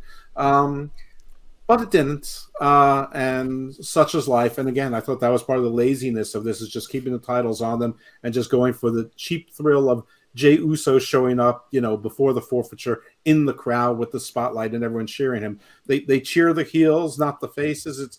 It's a little bit weird. Okay, I mean, it wasn't terrible, but I think of all of the options, the one they had, the one Chris presented probably the best, the one I presented maybe second best, depending on how much you like Braun and Ricochet as a team, or just the concept of getting the belts off of these guys, because then it opens door for your Drew and Sheamus and Imperiums and whoever else. I think the one they chose was the absolute laziest, and I thought this entire show was lazy. Yeah. And I mean, at the end of the night promo, which by the way was so lazy you didn't even feel like we needed to talk about it. I'm like, and we're done with that. Because I mean, I mentioned to Jimmy, but we do have a little bit of a harder out, because our RBV wants to have the stream for the RomI Media Group's sports channel for their Super Bowl preview at 1. So it's almost noon here. So I'm going to burn through some of these promos unless we feel like they're great. But I mean, again, this was one of those things where, again, we see I think that's been the theme of WWE with storylines or booking. There's some good stuff there that could have been better, right? But they just didn't do it, right? And which is, I think, the theme in Wonder Woman 1984. Life is good, but it can be better. And I mean, that's what I feel like a lot of times with WWE. Sometimes it's like, yeah, life is good, but it could be better if we'd have done this, this, and this. And I don't know. It's one of those things. Rey Mysterio promo, whatever. We do have the Jey Uso. He shows up with Jimmy backstage, and he hasn't made a decision. He's going to be there for his twin, and he would never leave him. But he's not sure about the bloodline, and Paul Heyman's in the background, and he heard everything, and then he says, "Hey, was that Jay?" He's like, "Yeah." Like you can't tell who Jay is. And, not just that, it's on TV, which sort of blows my mind every time. You know what I mean? Was that Jay, or did you actually get cloned? What? Right, right. But but that's interesting, because that is referenced later at the end of the night, which will be interesting to see. But Paul Heyman was like, "Hey, did he say anything?" And he says, "Nah, he just walked off." And so then we have Natalya looking whatever in the thing, got beat up by Rousey, who makes her appearance in Shayna Baszler, because she says, "Shayna Baszler, you're a knockoff Ronda Rousey." And of course, here comes Ronda Rousey, and they beat her up. Okay, cool. Shotzi comes out, and hey, yay, that's great. So then Sammy and Jay are in the background for this one. This is, again, another intriguing part of the show where they're like, being all hush-hush and kind of like, okay, what's going on here? And we see that, Sammy said the line, "I acknowledge you." That was like, ooh, okay. And he puts his fist up, and Sammy better get out of here. But he fist bumps him, and they walk off to go to that. Again, small thing. This wasn't super long, but it worked. Jimmy, I've got an issue with it. I'll tell you Okay, why. First all right. of all, they're supposed to be hiding behind the trucks, right. talking, right? Sami Zayn was talking so fucking loud that it was literally doing my head in. So he wasn't even whispering. And second of all, again, it's on television. So if Roman's at home watching SmackDown, he's seeing exactly what they're conversating about. Stop blowing the spot. That's going to be at the I end know, of the show. but Shut that's the fuck the up, truth. man. It is what Shut it the is. fuck up. But that's the thing. That has been happening. And so here's the thing. They finally address it at the end of the show, which is smart. That's the whole bit. And I like that. So, but the fact they finally addressed it is very cool.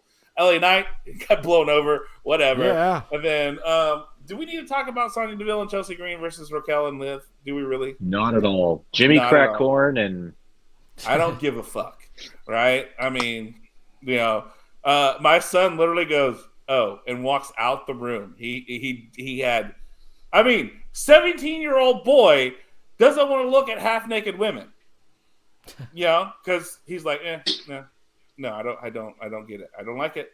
And he might be a Ricochet fan.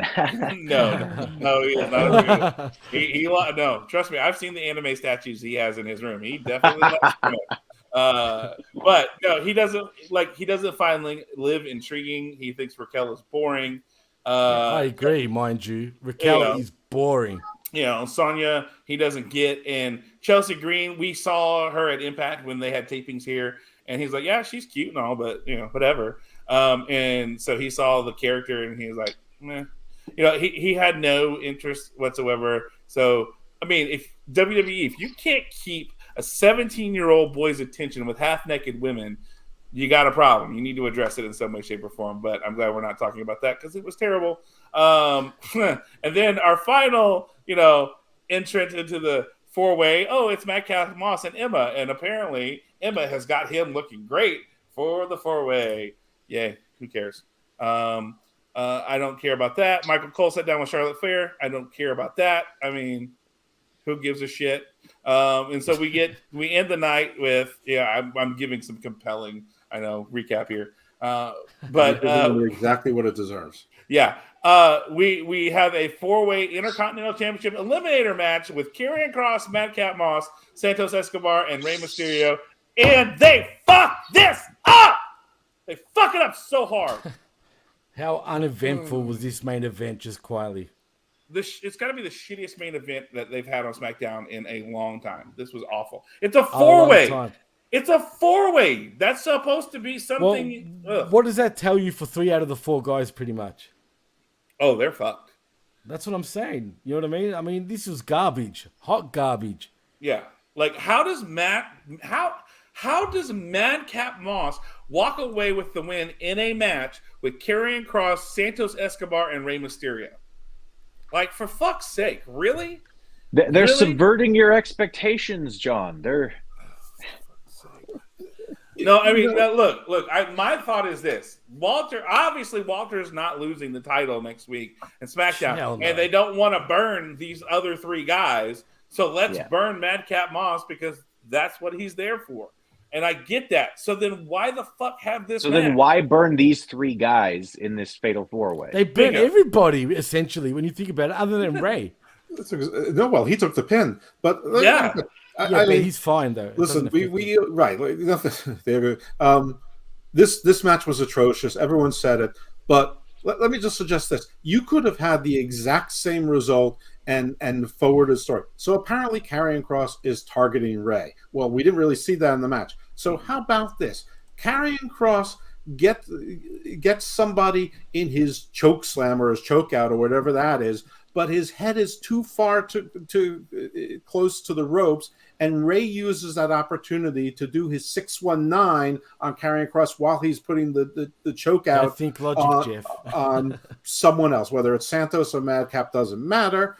Ray does that. He's going to go for the splash. The guy who's on the other side pushes him off or pushes him out of the ring and steals the 3 count. I mean, just so that you can advance the Ray Karrion Kross thing, because the other guys really have no story in here, although they seem to try to tell one later on with Santos and Ray, which was everyone saying how nice it was showing of respect, but it was confusing because Santos is supposed to be a heel. So is this a face turn? I don't know. But this match was awful in its execution and its booking and such, because it didn't even do anything to further a pretty bad feud anyway, that they could have at least furthered in the match to make it look viable why Madcap Moss won the match, even though I think Santos would have been more interesting. Who cares about burning the losing to Gunther if it's a 17-minute match is nothing to be ashamed of. Yeah. That's going to do more for you than losing this match to Madcap Moss, who, I'm sorry, he is Jim Powers 1985.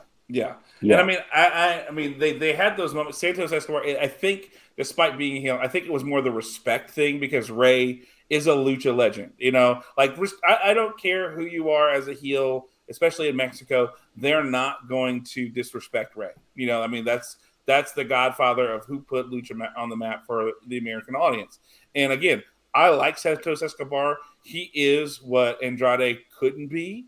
You know, he can cut a good promo in English that makes it seem like $1 million bucks. You know, and so you know, I'm down for this, and I honestly expected him to win.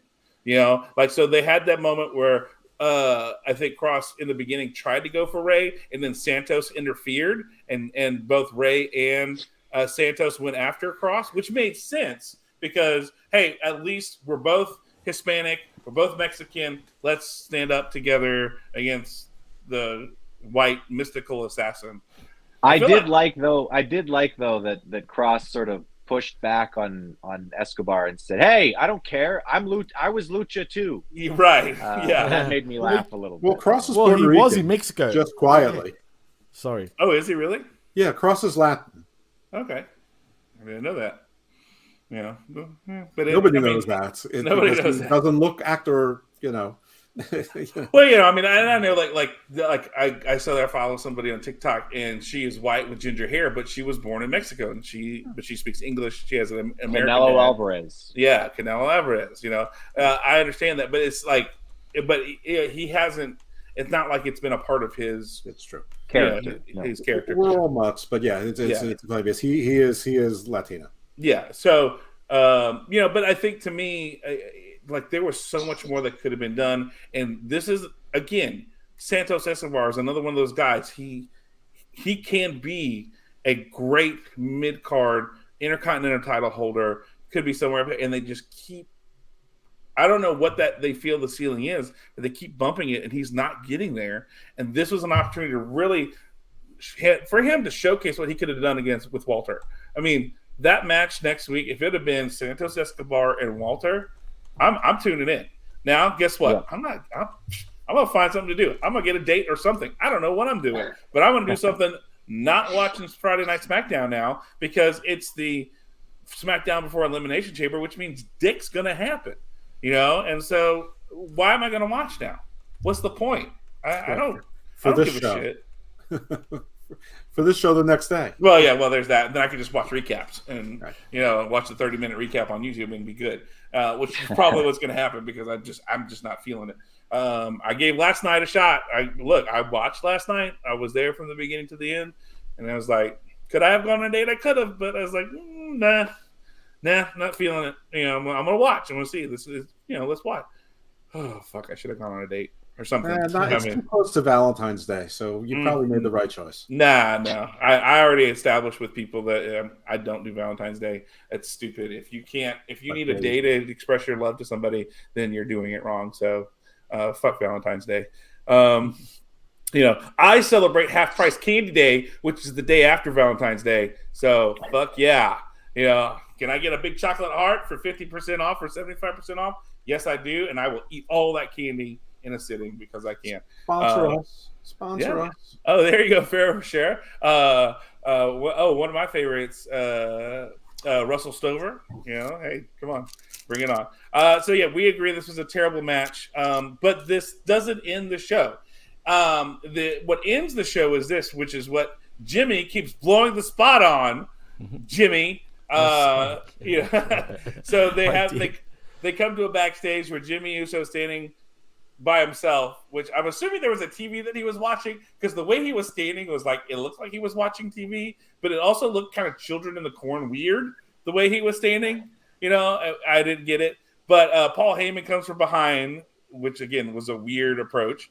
And he has a message from the tribal chief where he's holding his phone, and he wants Jimmy J to stay home next week to watch the show, because when you watch it on TV like he did tonight, you see things you don't necessarily catch when you're there live. And that's how he leaves it. And he says, such as Jimmy and Jay's conversation backstage after their title defense earlier in the show. And Jimmy was like, oh. And Paul is truly the mastermind behind the disabling of the bloodline here. You know, that he has been the snake in the grass the whole time when Sammy wasn't, and saw Sammy was going to be, wait, this could be a problem. Let me find a way to get rid of all this so that Roman is all by myself again. Because Paul Heyman, and because he mentioned that when Brock Lesnar and I, you know, Paul wants to be the one to have the attention of the champ, nobody else. And if there's the bloodline, then they're not paying attention to Paul. And Paul, again, feels slighted because he goes out and he's by himself. Paul has been the mastermind this whole time, which then makes all of tonight make sense and makes it a little bit better, you know, when you see this at the end of the night and from that. So, I mean, as much as I wanted to hate this part of the storyline, when we see it all wrapped together and see what Paul Heyman has been doing and manipulating this whole time, fuck, it's some good stuff. It is some pretty good storyline stuff. But so after seeing that, we've seen it for weeks. You know, what does Roman not watch TV? Well, apparently we determined tonight he doesn't watch the podcast because he stayed home and he did, and he told Paul what to do. Guys, how do you feel this part does in connecting everything that we saw tonight and the whole storyline in general? Am I overthinking saying Paul Heyman is the snake in the grass and we're seeing all this? You probably are overthinking it, because talking logic in professional wrestling just doesn't fly these days, you know what I mean? But hopefully you're right. Second of all, I did not blow this spot. I blew the other spot. I was talking about Sami Zayn and Jey Uso when I was talking behind the trucks, not when Jimmy. Right, and Jay but were Roman talking. still, it's the whole idea of you had to be watching TV. Yeah. Right, and I'm assuming, like, obviously, like you said, John, he probably wasn't watching TV, but then again, he was on the phone. Paul Heyman was on the phone, so I guess he is. But I like this, but at the same time, like we were saying a lot earlier in the show, I feel like they're rushing a little bit right now on how to, like, end the story. You know what I mean? And if Paul Heyman is the one manipulating everyone, which is a great idea, and Heyman should have the foresight to actually say something like that during, you know, the booking committees and whatnot. But I don't know, man. I just think, is it too obvious if Jimmy suddenly sides with his brother? I mean, that's anticlimactic for me. So I don't know. We'll see. From going from the best storyline in pro wrestling to sort of getting a little lazy towards the end, I find that a little disheartening. That's the only thing. But that's right. Like Canada Spaceman says, Sami Zayn will be proven right. There is a conspiracy against him the entire time, and that's his character. And just like all conspiracies is orchestrated by the Jews. Hey, it's all right. He can say that. He can actually say that too. So no, but still, like that. that Space lasers. Yes. And Canada Spaceman just quietly, yes, it is nighttime in my neck of the woods. Yes. Wait, but you don't have woods. You're oh, sorry, no, I'm in the CPU right now. In the desert. Yeah. Yeah. Yeah. You're not there. Chris, Jeff, thoughts on this segment and how it tied everything in? I think you are overthinking it. I hope you're not. I hope you're not too. It's true. I feel like I've spoken a lot tonight and went on and on, so I think I'm going to keep this short and sweet. Okay. Chris? Yeah, I mean, listen, like this is the most interesting storyline in professional wrestling currently. It has been for almost an entire year at this point. Um, it's great. I think that you're right. Sometimes they just shove them out there and go, rather than thinking about what can we do to further the storyline, they're just like, put the bloodline out there. They're entertaining. They're fun. People like the bloodline. Just do something with the bloodline. I would like to see some more depth. I would like to see them actually go somewhere with it. But, sort of like we were talking about, earlier with like my idea for what they could have done with the tag match. Don't try to be too smart with WWE. Try to think of the dumbest possible thing that could still work technically, and that's probably what they're going to go with. Dumbest yeah, and laziest. Dumbest and laziest. Okay. Exactly. And as far as like, Roman said don't show up next week. Roman said don't show up next week because you two fuckers can't go to Canada. That's why Roman said don't show up next week. Yeah. You're not gonna be there all weekend. You got the weekend off because you can't be there to begin with, you pieces of shit. Yeah. I mean, it does address that in a way. It does tie into the story. To me, like that's where, again, this is where they give us those little nuggets of hope of being smart in the sense of, hey, Jimmy and Jake can't be in Canada. How do we do that? How do we get them out of that? Yeah. Stay home, watch TV, see what doesn't, that's smart. That's very smart storytelling right there because you're tying it into everything going on, but yet then you give us the laziness of the tag match. You give us some of the other stuff that's happened, and you're just like going, "What? Oh, come on, guys! You're. It's like running the 100-yard dash and you stopping at 90 yards because you're like, and I'm done. I'm done. It's like watching Ben Simmons play basketball. There are moments where you're like, wow, that guy's brilliant. And then there are lots of other moments where you're like, that guy is fucking useless. Yeah. And that's the sad part really is that we've been given so much that they could do, and yet, man, they just... It's not hard, man. It's true. This thing writes itself. For whatever reason, they choose to go the lazy route. Yeah. But I don't know. But hey, apparently Kansas City says, cut the shit, Chris. Apparently Jade from AEW is telling you to cut the shit, Chris. So overall, I think we've all agreed this was a lazy show. It was boring. It did nothing to... I know they're trying to promote Elimination Chamber, but God, they were like, oh, we're 8 days away. And I was going, the fuck? Didn't we just have Rumble? Yeah. We just had Rumble and we're doing Elimination Chamber. Good. What the fuck, man? I don't normally curse this much, but last night had me so what the hell is going on right now? I don't understand it. I thought you're on a show with a Canadian and Australian. You're going to hear fuck a lot. Well, that's fine. I'm fine with that. But it's just I really. But here's the problem.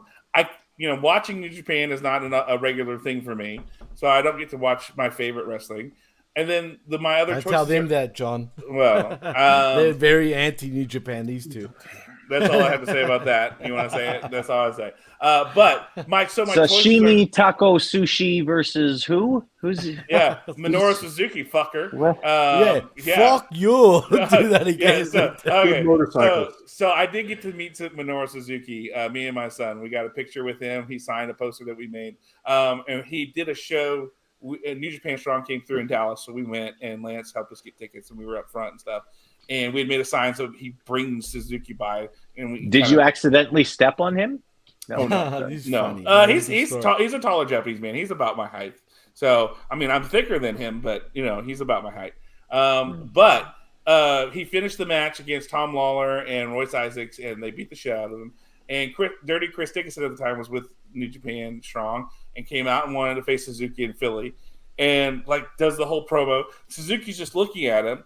And then he grabs the mic and he goes, I speak little English, but fuck you. And that's what, and then of course the whole arena goes crazy. And then he turns to Lance Archer and goes, okay? And Lance is like, oh yeah, no, great job. It was easily the funniest moment for me in wrestling to see, just watching him just tell a guy "fuck you" in English, because in broken Japanese it was fuck you. I can't do it "fuck like you do. you." That's Yeah, it. it was great. But your choices are AEW or WWE on a regular basis. I don't know where to find MLW. I don't have cable. I'm not gonna sit there and try to. I'm not gonna search for it. Yeah, that's the thing. Yeah, I'm not gonna go search for it. I'm here to tell you don't. Well, I mean, I don't know why you do it to yourself. Impact, Jeff, every guys. fucking Impact. week. Well, again, I Turn have on to the search lights. for Impact. Yeah, I have to turn on the. I have to turn. We on own the TV lights. Yeah, I mean, Yeah, what's up do I with watch that? it on Twitch? I think they were showing it on Twitch for a while, but I don't think it's They on Twitch were. anymore. It's not on YouTube. I don't know where to go watch it. So how am I going to watch Impact? You know, What's the Impact streaming service? Whatever it's I'm called. not going to pay for that shit. Yeah, I know. True. Yeah, I'm not paying for that. It's on the I mean- Fight Network in Canada, so it's super easy for me. Yeah, same here. Same here. Wait, what? For free, or do you have to pay for it, Chris? No, Fight Network's just a What? regular part of the cable. My Yeah. Fight Network doesn't. Oh, okay. Well, but Sure. Fight Network is a Canadian company too. Like the Canadian company that owns Fight Network is the same one that owns Impact. So Okay. Gotcha. Yeah. Hashtag turn off the lights. Yeah, turn off From the the vet. lights from the vet. Yeah, but I mean, so if you're honestly sitting down and watching, as we are, and you have the choice, like, how do you feel about your choices? You know, I mean, between WWE and AEW. I mean, it feels like the lesser of It's a two week to week evils. thing, John. It's Yeah. a week to week thing. Sometimes I prefer WWE for me personally. Sometimes I prefer AEW. I will say this: WWE do a better job at storytelling. Let's be honest. yeah, Right? the As top bad as it notch. is- The top-notch stories are always in the WWE, but then they're so surrounded by so much mediocrity that it's That's hard true, to too. get through a whole show. I mean, SmackDown's not too bad, but Raw, 3 hours of wrestling to see like one Cody and Heyman clip, like it's too much. It's just it's unpalatable. Whereas with AEW, it's like I mean, listen, like we do a show, and I mean, I basically cut down Dynamite for 2 hours on the skirmish. That's what I do basically. But it's still easier to watch for some reason. I don't really know why, but it's just more palatable. I think it's because even though they do a really poor job of telling stories in AEW, and I really think that they do a very poor job of telling stories, at least they treat their audience as if they're adults. The WWE, so much of it is written for kids, and it's clear that it's written for kids, which is why it's so hard to get through an entire show. Gotcha. That you didn't miss anything. You were better off watching New Beginning in Osaka. Yeah. You You know, missed it. I'm a Tommy Fulton guy. yeah. Ooh, fighting words there. But you know, I agree. You know, like there are more intriguing wrestlers on AEW. I think Takeshita, the MJF Bryant thing, Claudio, just some of the guys that they have on there. But like a lot of times though too, like I like Miro. I thought he was interesting as a character, Who? but they haven't. And he's off exactly. TV.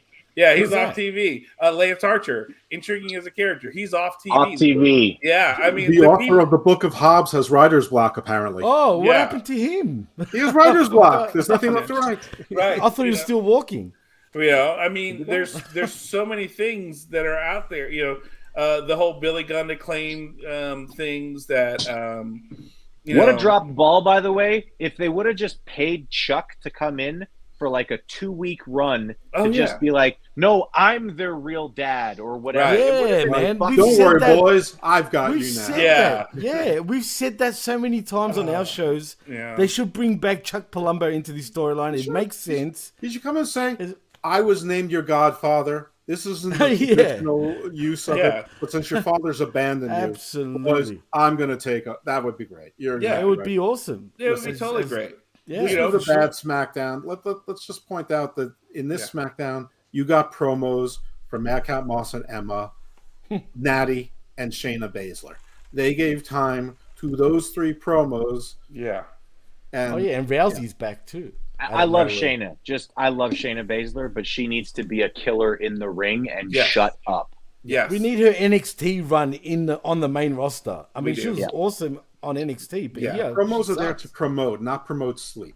Right. Right. And that's the Exactly. problem, though. SmackDown has become the recap and promo show, and then they cut back the wrestling. I mean, I think I looked at the times for a 2-hour show, and we were at 38 minutes for wrestling last night on a 2-hour show. On a They need to 2-hour do 3 show. matches an hour. They do 2 matches an hour now. Yeah. Yeah, it's ridiculous. And I mean, think about it. The Lacey Evans match was barely anything. The Raquel Welch match, that wasn't super long either. The tag match, the Viking Raiders and them, that wasn't very long. So we're giving all this time for recaps and promos when the whole bit is we want to watch wrestling. We want to see big beefy boys beat the shit out of each other. Wait, you watch a wrestling show for wrestling? I know. What the? I'm weird. Crazy. I'm weird. I know. I'm sorry. I mean, it's just. I don't know. I guess I'm an indie. I'm an indie guy. I just want to watch. Don't say that. Yeah. But speaking of the comments for a second, the vet with the comment of the night, with what he said about Chuck Palumbo. He said if you bring back Chuck Palumbo, or if you bring Chuck Palumbo back, then Chuck Palumbo will be back. Get it? Yeah. I'm feeling it. It's a great comment. And then everybody else just lays out on Jimmy. I like that. That's so. Jimmy's like, oh, that's a great comment. We're all just like, good. Hey, I liked it. That was my kind of thing. That was pretty good. That certainly was an opinion. Oh, yes. Yeah, this is a better one. Chris has his arms crossed. He wants to be Taz. All right. All right. Well, guys, I've had an absolute blast of a time talking with y'all. This has been great. You made last night be complete utter shit to have a good time with it. So thank you for being here. Chris, let's start with you. Where can people find you on the internet, and where can they hear you? Yeah, you can find me right here on Twitter. It's at ChrisAms1. I'm on Twitter. I talk about wrestling and politics and just generally have a good time. I am on the PWC, like I said, between, me and Jimmy started it. Jeff's now our new partner at the PWC, and we all kind of run it together. Great shows over there. We cover basically everything in professional wrestling. You can find me on other people's podcasts as well. I mean, I just did the Impact Attack with the Vet, and I thought that was awesome. I really loved that. Although I wasn't stoked on the episode of Impact, like you just said, it was a lot of fun to recap and a lot of fun to have a conversation with Vet. And so I'm around. I'm doing a lot of podcasting lately, and that's basically where you can find me. You could also find me on Facebook, but if you try to add me and you're holding a wrestling belt in your profile picture, I'm not adding you. What if you have a picture? Your profile picture is you, your child, and Minoru Suzuki holding the poster you made that he signed. I guess so. I won't recognize Minoru Suzuki anyway, so it'll just be some random Japanese guy in my head. And that's fine. Fuck you. Fuck you. All right, Jeff. What about you? Where can they find you on the internet and hear you? Well, in the spirit of Valentine's Day, just remember, hate watching leads to love talking, like we did today. On Twitter, you can find me right there at Icarus Fell MD. As Chris mentioned, we're all on the PWC, and we're mostly all in all of the shows, depending on what week it is. All of my shows, in fact, are on the PWC, except when I go on other podcasts. I am periodically on the Drew Yari show. Sometimes I do Mash with Mishes on Wrestling Soup. But my non-Jimmy and Chris wrestling podcast is Hammerlark Hangover with Big Daddy Cool Steve Pena. And my non-wrestling podcasts are Garden of Doom, Garden Views. Garden of Doom is esoteric. It's wherever my little curious mind takes us, around the world, within the world, adjacent to the world, and beyond. Garden Views tends to be more based on terra firma, at least laws and topics, though a lot of the laws we cover are the what will be and what are the emerging laws of space, which is one of my fascinations, which led me to get another non-paying job as a member of the board of directors for the Space Court Foundation, a international not-for-profit educational group. So yay me. Yay me. Fuck yeah. Yay. And maybe you'll see me again here. Who knows? Probably not. And then on Cage on Channel Attitude, brought to you by the mighty RomI Media Group. So thank you for having me on. I enjoyed it. And sorry if I talked too long. Yeah, you're fine. Also, You're a the lawyer. vet said. That's a threat. Yeah. Vet. Actually, thank you. That's lovely. I don't know how to watch Impact, but thank you. All right, Jimmy T, tell us where we can find you on the internet and where we can hear your lovely, lovely, non-real voice as you're an AI construct from the made-up Australia. Well, just like these two lovely boys down here just said, you can find me at the pwcnetwork.podbean.com, where you can find all our shows. You can also find me at Hamid Media Group and at channelattitude.com for Rampage Uncaged, as well as right here on the Smack Attack. That's about it, really, man. I mean, like the other two guys said, they pretty much said everything for me, so it's a wrap. It's a wrap. So you can find me, Jay Reezy Min, on Twitter, Instagram, TikTok, whatever. If you find me on Facebook, good luck. And if you do, don't be a weirdo. I mean, I'm trying Facebook dating, and that's enough. I have enough weirdos in my life from that. So don't be a weirdo if you want to add. Cool. It's and then of course, as always, you can find me here on Smack Attack every Saturday for your latest WWE news. You can listen to me and Triple D on the Academy on the RomI Media Group feed, which I think the Garden of Doom shows up there as well, Jeff. That posts every now and then. Triple D and I have to get back together and record another episode of the Academy where we talk all things Star Trek. So if you don't like Star Trek, I got two words for you: scissor me, daddy, with the Vulcan son. So yeah. New Trek sucks, but old Trek is fucking awesome. Although Strange New Worlds is pretty damn good. Yeah, it's pretty good. Yeah, it's pretty good. I will say that. But DS9 is king. Just saying.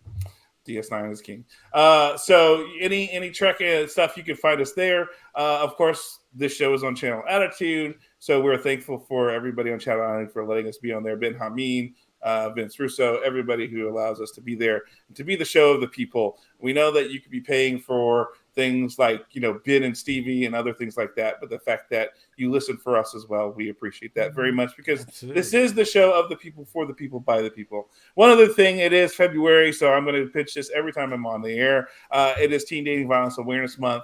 Last year, 1.5 million teens were in some sort of abusive relationship as they experience that. Teens who are in an abusive relationship are more likely to experience things such as suicide, depression, alcohol abuse, drug abuse, and so we want to prevent that. And so raising awareness for that is very important. I'm also a mental health advocate. I work as a youth advocate. So if you need help figuring out how to start your healing journey on your mental journey, you can always email me, john@freedomhousepc.org. In that email, I will not talk wrestling. I will not talk anything else. I will only be talking about the help that we need to help you to figure out your mental health journey, or any kind of services if you need. If you're in an abusive place, we can figure out either how to connect you with resources in your area. People don't realize that there are a lot more crisis centers in areas than they realize. In the state of Texas, we have 240 something counties, and there are 212 crisis centers in the state of Texas. So just about every county has a crisis center like ours that I work at here in Parker County, Weatherford, Texas. So there is a resource near you. You might not know where it is. We've been in operation as a facility for 25 years in our community, and people still don't know us who have lived here their entire lives, because people don't want to think about abuse being in their communities, no matter what. So be aware, raise awareness, find out what you can do to connect with your crisis community center, donate whatever you can do. But if you also need that help, let us know how we can help you and figure that out along the way. So with that all said, gentlemen, thank you for being on the show. It was a pleasure. I enjoyed it very much. It's nice to have like a full screen and being different than everybody else. Nobody else could pull this off, but we did, because we're good. God damn it. We are very good. So with that all said, ladies and gentlemen, that ends our show for today. Watch next week. What's going to happen? Will I watch? I don't know. I may not watch at all. I might come in and bullshit this whole thing, because who gives a damn about the SmackDown before Elimination Chamber? Not this guy at all. But in that sense, we're going to say this. Have a great week and a peace.